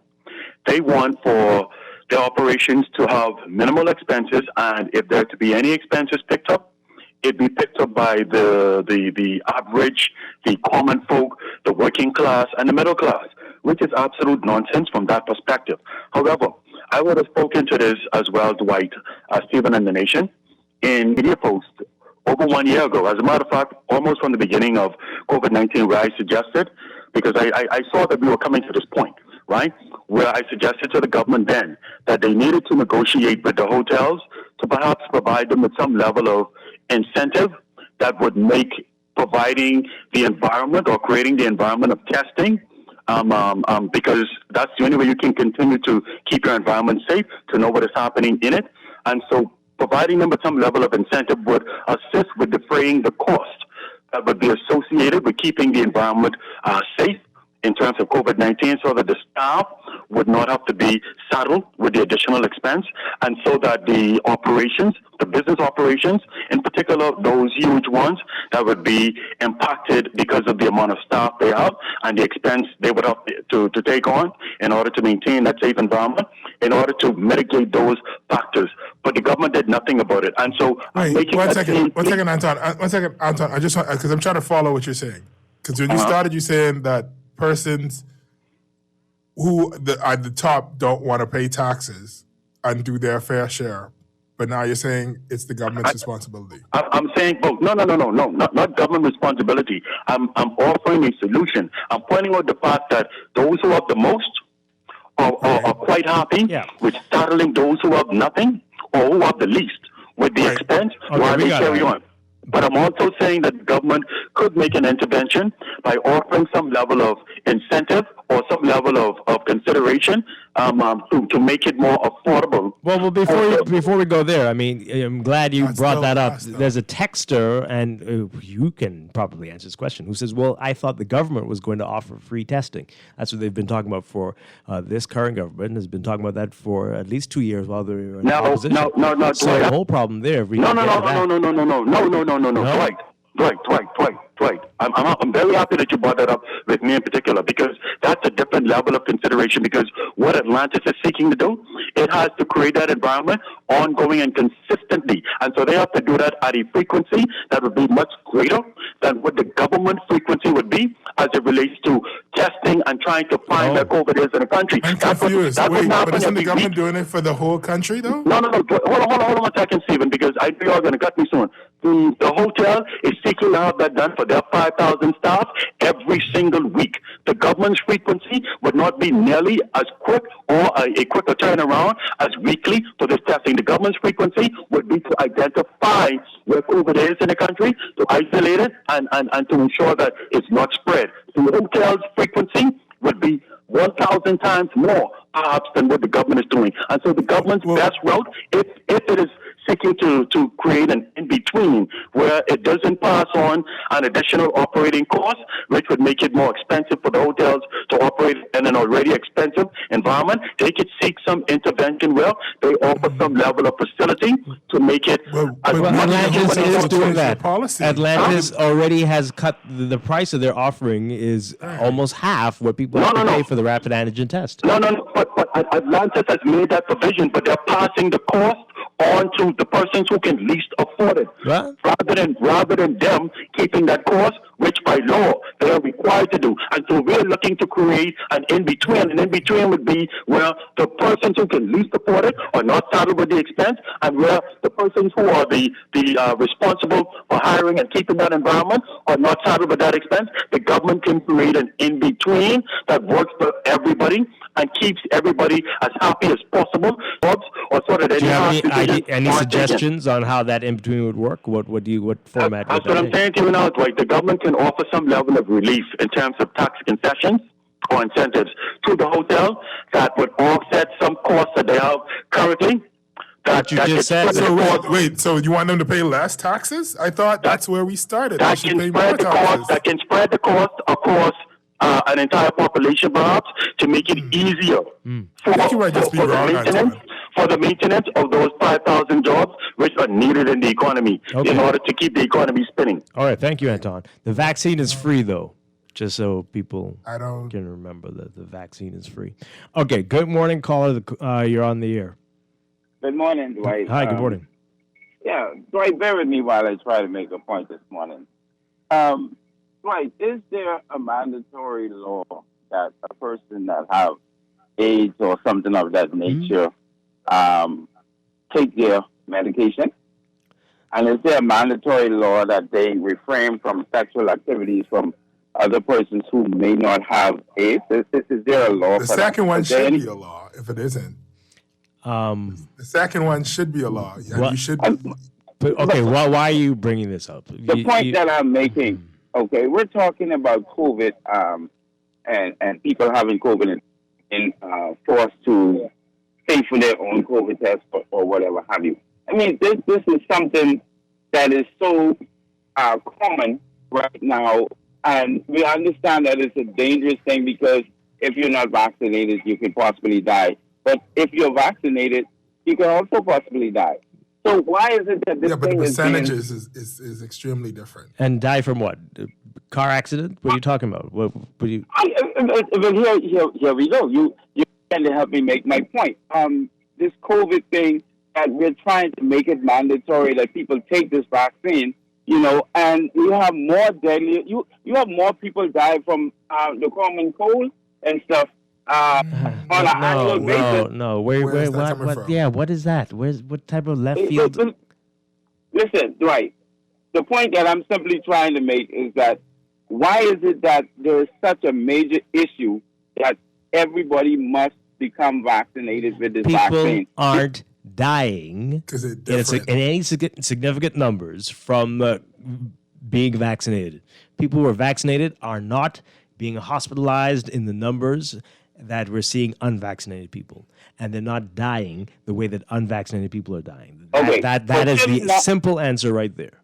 Okay, should it not be my right to decide whether I want to die from not being vaccinated or vaccinated? Are you going to die in a cave? You're going in a cave to die? 4 people down with you. Yeah, if you're going in a cave on a little island, a key somewhere, then go right ahead. Go right ahead. You could do whatever you want to do. But don't come to PMH and Doctor's Hospital and then say, "Oh, please help me, help me." Oh my God. That's fine, and that's what a lot of people are doing. But the point is, are they? No, they're not doing that. People who are vaccinated are dying also. Yeah, That's where? What are they dying from? That's what we're saying. What are they? Who do you know? No, you don't. You are hearing and you're talking foolishness. Who are the people? What are they dying from? They had other illnesses. They had other problems. They were not well. They weren't well. They're not dying from COVID. Are they dying from COVID? But Dwight, they had heart disease. They had all kinds of cancers. They had everything else, and that's why they were sick. That's why they took the vaccine, because they had the comorbidities. We've been talking about that for months, right? Because they were already compromised. So to say that all the time, oh, I know people who were vaccinated who died. Yeah, they died from something else. No, but Dwight, even if you take the anecdotal evidence as gospel, right? It's not the same percentage. And the people who inside PMH wheezing and gasping for breath, they will tell you what you talking is a bunch of foolishness, right? Because what? You know what? Once again, if you do not care about your life, this isn't about you. I don't care if one single person that refuses to take the vaccine is like, I don't care if I live or die. The people that you come into interaction with is what we're concerned about, because they didn't choose to die by your hand. Selfishness in your disregard, because the same people are going to be the same people saying, you can't tell me I have to stay in my house, or you can't tell me I can't go to the restaurant, or you can't make me wear a mask. Mm-hmm. They're saying all of these things. They're not just saying, I won't do the vaccine. So when somebody says, oh, well, what if they just, sanitize their hands? Because we know that you won't. And we know that a lot of these companies are not filling up the hand sanitizers at the door because they're running out of it and cost cutting and all that. There's a solution. You can take the solution. All right, you don't want to take the solution? We have devised a plan B. Mm. Why is this so difficult? I do not understand for the life of me. This is literally coming down to a life or death thing of $15. We're talking about people who have a job. There are people who are vaccinated who don't have a job and wish that it would only cost them $15 a week to have a job that pays more than minimum wage. Mm. If that's it, sign everybody up, right? But these people are being unreasonable. Yeah. And I need you to be reasonable. To that weird point the caller was making about HIV/AIDS before we stopped him. Bro, this text. Let me read the text. This is a tweet saying, just FYI, if a person has AIDS and willingly has sex with another person without telling them, that's considered a crime. That is considered a crime. So I know it is America. I'm sure you can make a case here for it as well. So let's not go with these crazy examples, right? It's still a fallacy because AIDS is not spread by talking to someone. Yeah. You can get COVID from spitty mouth people talking to you. All right, let's take this call before we have to take a break. Good morning, caller. You're on the air. Yes, good morning. Hi, good morning. Morning. Yeah, Dwight, what I wanted to say was, in order to get the employees to be vaccinated, this is really a disease of the obese, right? So if they consult with their primary care physicians, who they would trust more, and then reveal their idiosyncrasies or their peculiarities, and then hence you will have less adverse events post-vaccination, right? So that means that, like you said, they were predisposition or immunosuppressed or other comorbidities, and so then that will lessen the side effects and adverse events after vaccination, because some people should be exempted according to the conditions that they have. Now, what happens is, I agree with Stephen with the weekly testing for the $15, but the question is, does an individual exist for the good of society, or society exists for the individual the good of the individual? And so society is made of individuals, though. No, but what I'm saying is, Stephen, does society override the individual rights then? Yes. Since you want to get technical, but what I'm saying is, right? Yes, society. Yeah, Stephen, listen, man. Listen, what I'm saying is, if you listen to Dr. John Campbell and the way they've been administering the vaccines, some of the adverse events are being caused by to do an intramuscular injection. Some people have been doing the IV injections. So what they're saying is you should pull back the syringe and watch the blood come, and then inject the poison. So they have not been doing this. This is a peer-reviewed scientist, Dr. John Campbell. And so what I'm saying is, when you study the science, if you was to carry the science and adjudicate the science in the court of law, I've been hearing a bunch of status quo bias and a bunch of foolishness about the science. And so what happens is, that's why people are hesitant to go, because they're watching other international sources, and you guys are downplaying it as if someone is fooling people who have the ability to think and reason for themselves. So what I'm saying is, we know that you could go online and look at the adverse events. You could go and look at the deaths. And you could go and look at them in Europe and France and et cetera, and enjoy your own conclusion. So what I'm saying is, if you are not defending the rights of others, that means you're willing to give up your rights. So what I'm saying is, the forced mandates really is totalitarianism. Like I said, obedience. We're not going to obey our way out of this pandemic, Subservience is not going to help us. We're not going to obey our way out of total totalitarianism, No, see, you're conflating two things, caller, because at the end of the day, right, you can opt out of society, and I'm saying that is an option. You have to sacrifice something to be a part of society. Society's rights override your personal rights when you choose to join society. You can opt out. You can go swim to a key and never talk to another person again. But if you are a part of a family, somebody got to wash the dishes, right? Think of it on that level, right? Like, you're thinking of it and say, oh, my rights are important as an individual. Yes, as a bunch of individuals. Yeah. There are people out there who will not be able to take the vaccine. If you could have taken it and prevented or lessened the likelihood of them getting sick, and you didn't do it, their death is on you. All right, let me read these messages. That's the truth. Before we go to the break, this person says here, free testing offered would help the hotel and the citizens. We can move toward improving our economy. We would have citizens at work, and the hotels would be attracting business, and everyone would be happy. Come from somewhere. Okay. And you know what? If you make it free, the money's still got to come from somewhere. Yeah. And we can't want that and no VAT for a year. And this one here, if persons are forced to take the vaccine, then government will have to be prepared to provide complete high-quality medical treatment and compensation for future lost income and monies for dependents, education, and care. Atlantis offers another text. Atlantis offers health insurance to all staff. Okay. Congratulations. Yeah. I want all the companies, because this will not stay at just Atlantis. All right, this guy who washes cars, this is going to affect him as well. Let's take a break. When we come back, other issues in the business news, what Chester Cooper had to say about the Lucayan deal, and everybody's talking about our good sponsor, RBC, and their ATM policy. We'll get into all of that after the break. This is Morning Blend Business on Guardian Radio 96.9.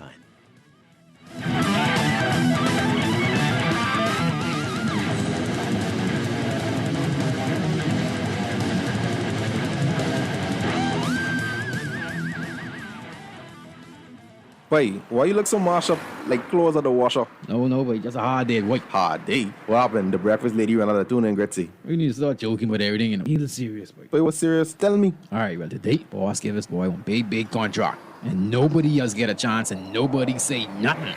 Boy, you know that ain't right. You know government contracts ain't supposed to go that way. Yeah, but nobody's saying nothing. Boss man just tell people to sign the papers. Then he send me to meet this boy downtown and collect this envelope. You need to tell somebody. You need to become a whistleblower. You know I's a real man, but I never blow no whistle. I be drunk all my life and junk, you know. No way. A whistleblower is someone who tells people what they see when they see something wrong happening at work. But I ain't no whistleblower and I ain't no snitch. I still white there, you know. But ain't nobody can know it's you. All you gotta do is call Crime Stoppers, or you could text them from inside the Crack Crime Bahamas app. They don't ask about you. And your call goes straight through to Miami, so nobody know you is. And if you text, your message get mixed up like Kong Salad. Call 328-8477 from Nassau or 242-300-8477 from the Family Islands. You invest in your children, your home, and your community. But are you investing in your financial future? At CFAL, we specialize in investment management, retirement planning, mutual funds, and private wealth management. Our team of experts never stops helping you plan for tomorrow. Because tomorrow begins today.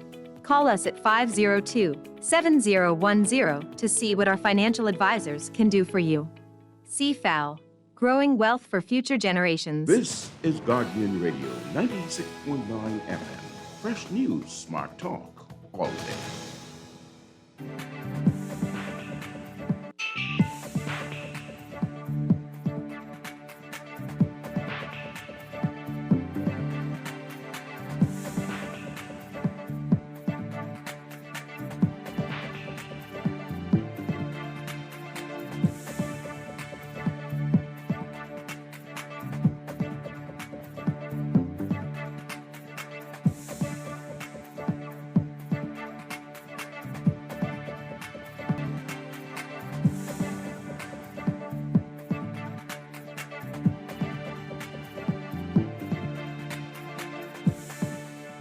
It's time for your morning business report, brought to you by CFAL.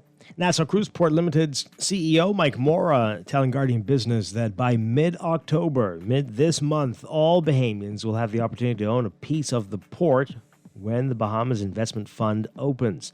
This fundraising round will be the second undertaken by NCP and will feature a lower minimum share purchase cost than the initial funding round, so that average Bahamians will be able to invest in the port. Mora explaining that NCP and leading investment management and advisory firm CFAL are currently preparing the public relations component and marketing of the BIF.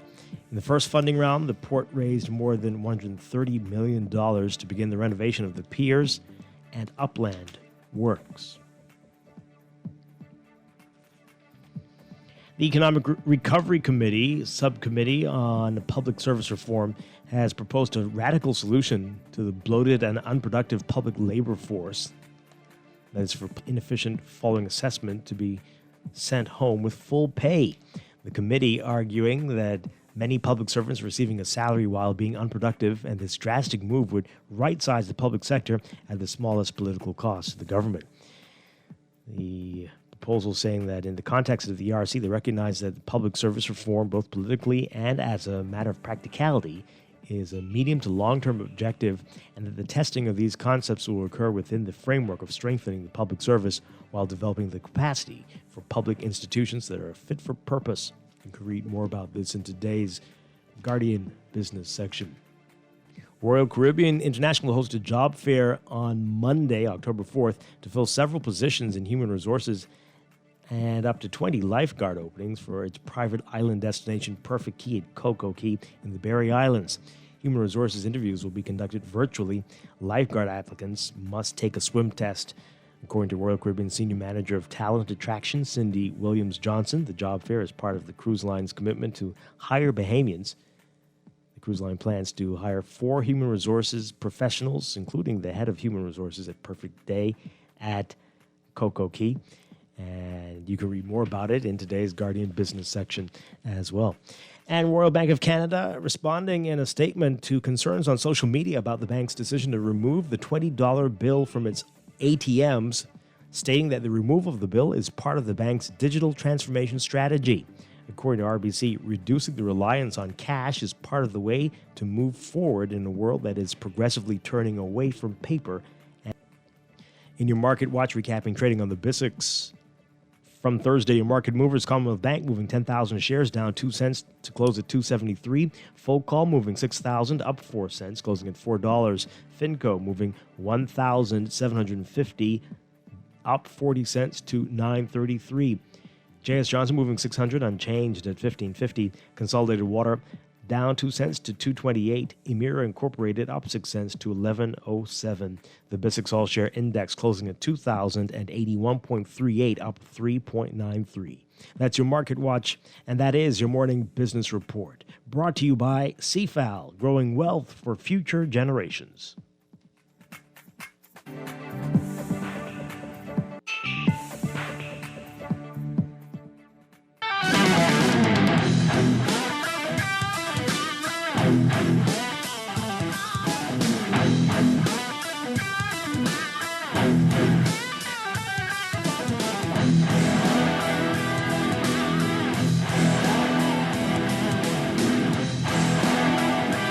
We are back here with Morning Blend Business on Guardian Radio 96.9. Morning Blend Business. Dwight Strachan. That's me. Okay. No? Nothing? Yeah. Okay, Just reading some of the messages. Shouldn't do that. Like, that's one of those things that cause comorbidities. Reading text messages. Dwight, you need to listen to your replay later. It's almost laughable. You and Stephen are making 0 cents. Okay. All right.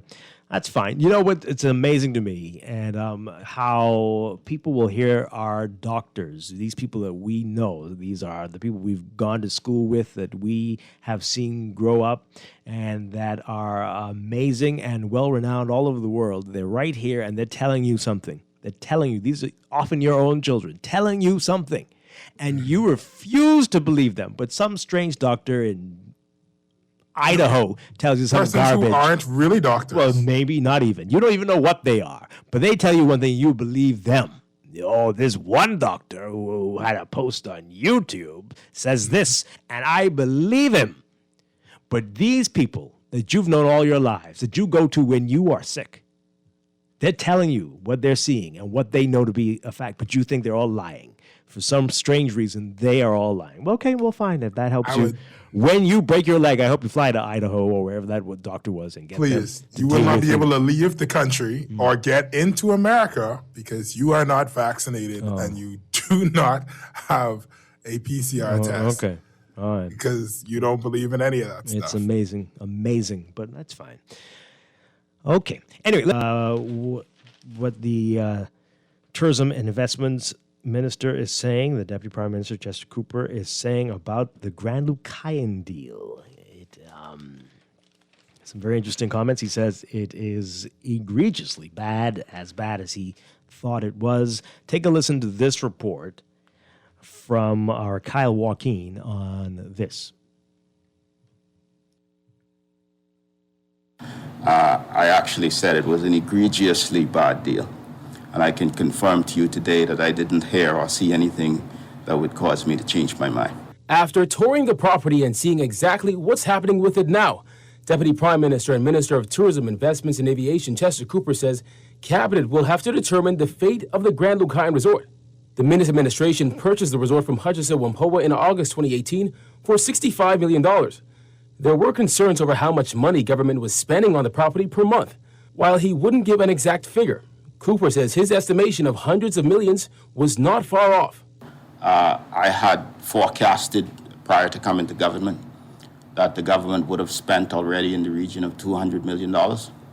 I'm also unhappy to tell you that I believe that's close. Cooper said he will make a detailed statement next week, but said the deal is undoubtedly costing the Bahamian people. Just days before the general election, former Tourism Minister Dionisio de Aguilar expressed disappointment that the Minutes administration was not able to conclude the sale of the resort before the end of its term in office. He cited the protracted wait for Royal Caribbean and ITM to close a separate deal with Freeport Harbor Company. So, what happens now? The specifics of what will happen moving forward, we will discuss. Suffice to say, there is a legal agreement in place. We will follow the law. and we will pursue this agreement in the best interest of the bank. Said the deal is front and center, and there will be movement in negotiations one way or the other. Attorney General Ryan Pinder was in that meeting.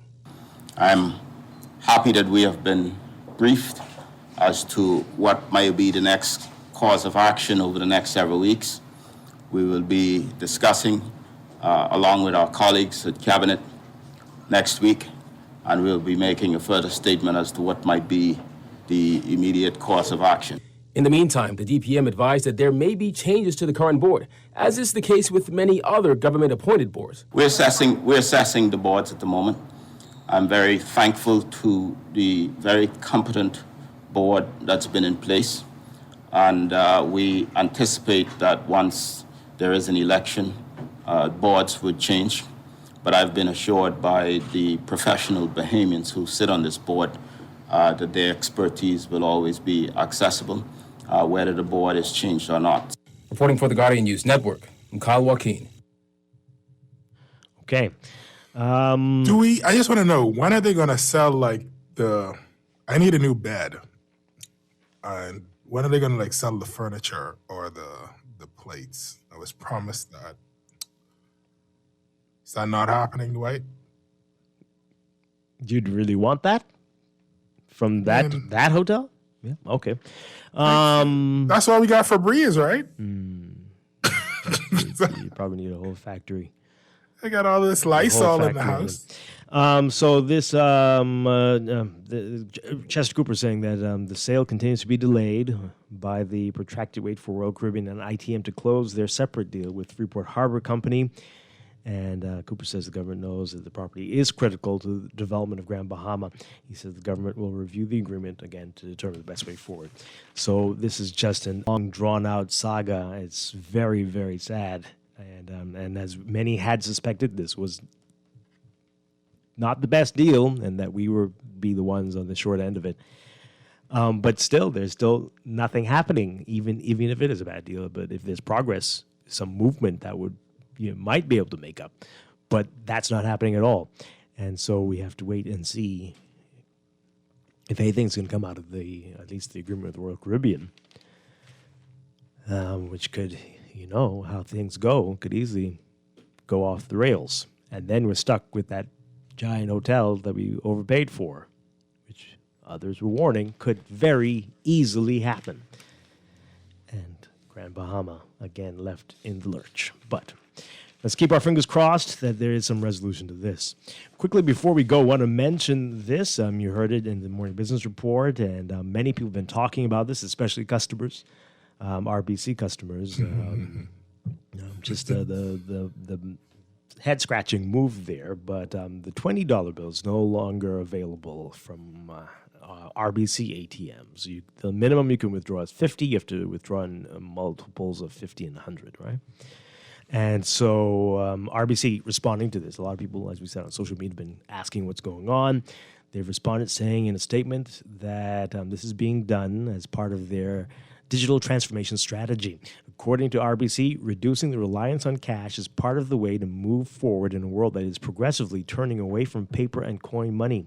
The bank's managing director and head of personal banking, Lasanya Missick, saying in a statement that there were not many people withdrawing $20 bills from ATMs. Because they never had it. Well, which further drove the bank's decision to remove them. The statement saying, quote, to discontinue the issuance of $20 bills from our ATMs as part of our digital transformation strategy. Yes, cash reduction is a key component in shaping how we operate in an increasingly digitized and rapidly changing world. Before making this business decision, we examined the usage of our ATMs and discovered that a very low percentage of clients withdrawing $20 bills, that we're doing that, clients can access any denomination from inside the branch, despite only issuing $50 and $100 bills at the ATM. The inside of the branch where you recommend we go to the ATM, or the inside of the branch where I have to take a day off of work to open an account because there are only 3 people at the 7-teller place? But also the inside of the bank where the minimum to withdraw is 50 in? Is it? No, I think it's over 1,000. Anyway, it's definitely over 800. Right. So you have to withdraw a very large amount. But I only need 20. It's like, I have a better idea. How about you withdraw 50, go to someplace to change it, and then deposit the 30 back in. There'll be a cold day in hell. No, I am trying to be nice because I know Miss Mizik is your friend. And so RBC is a sponsor. RBC is a sponsor. Don't say those things. I'm sure I've met her because we interviewed her a few weeks back. You seem cordial. Yes, as I'm cordial with all the guests. I don't know her personally, Stephen. But she seems like a wonderful person. She's a friend of the show. And RBC is a wonderful sponsor of Morning Blend. And we love them I very will dearly. abstain from my Yes, thoughts. that's good. But That's if you wish to know, No. Well, you can. I'll release them on Monday on a video. Oh dear. Okay, but we do love RBC, and we want you to know, everybody, that RBC, all the valued clients, their main branch, Bay Street, has reopened and remains committed to serving you Monday through Friday, 9 a.m. to 4 p.m. RBC Banking Reimagined. So You had a live read? we love them.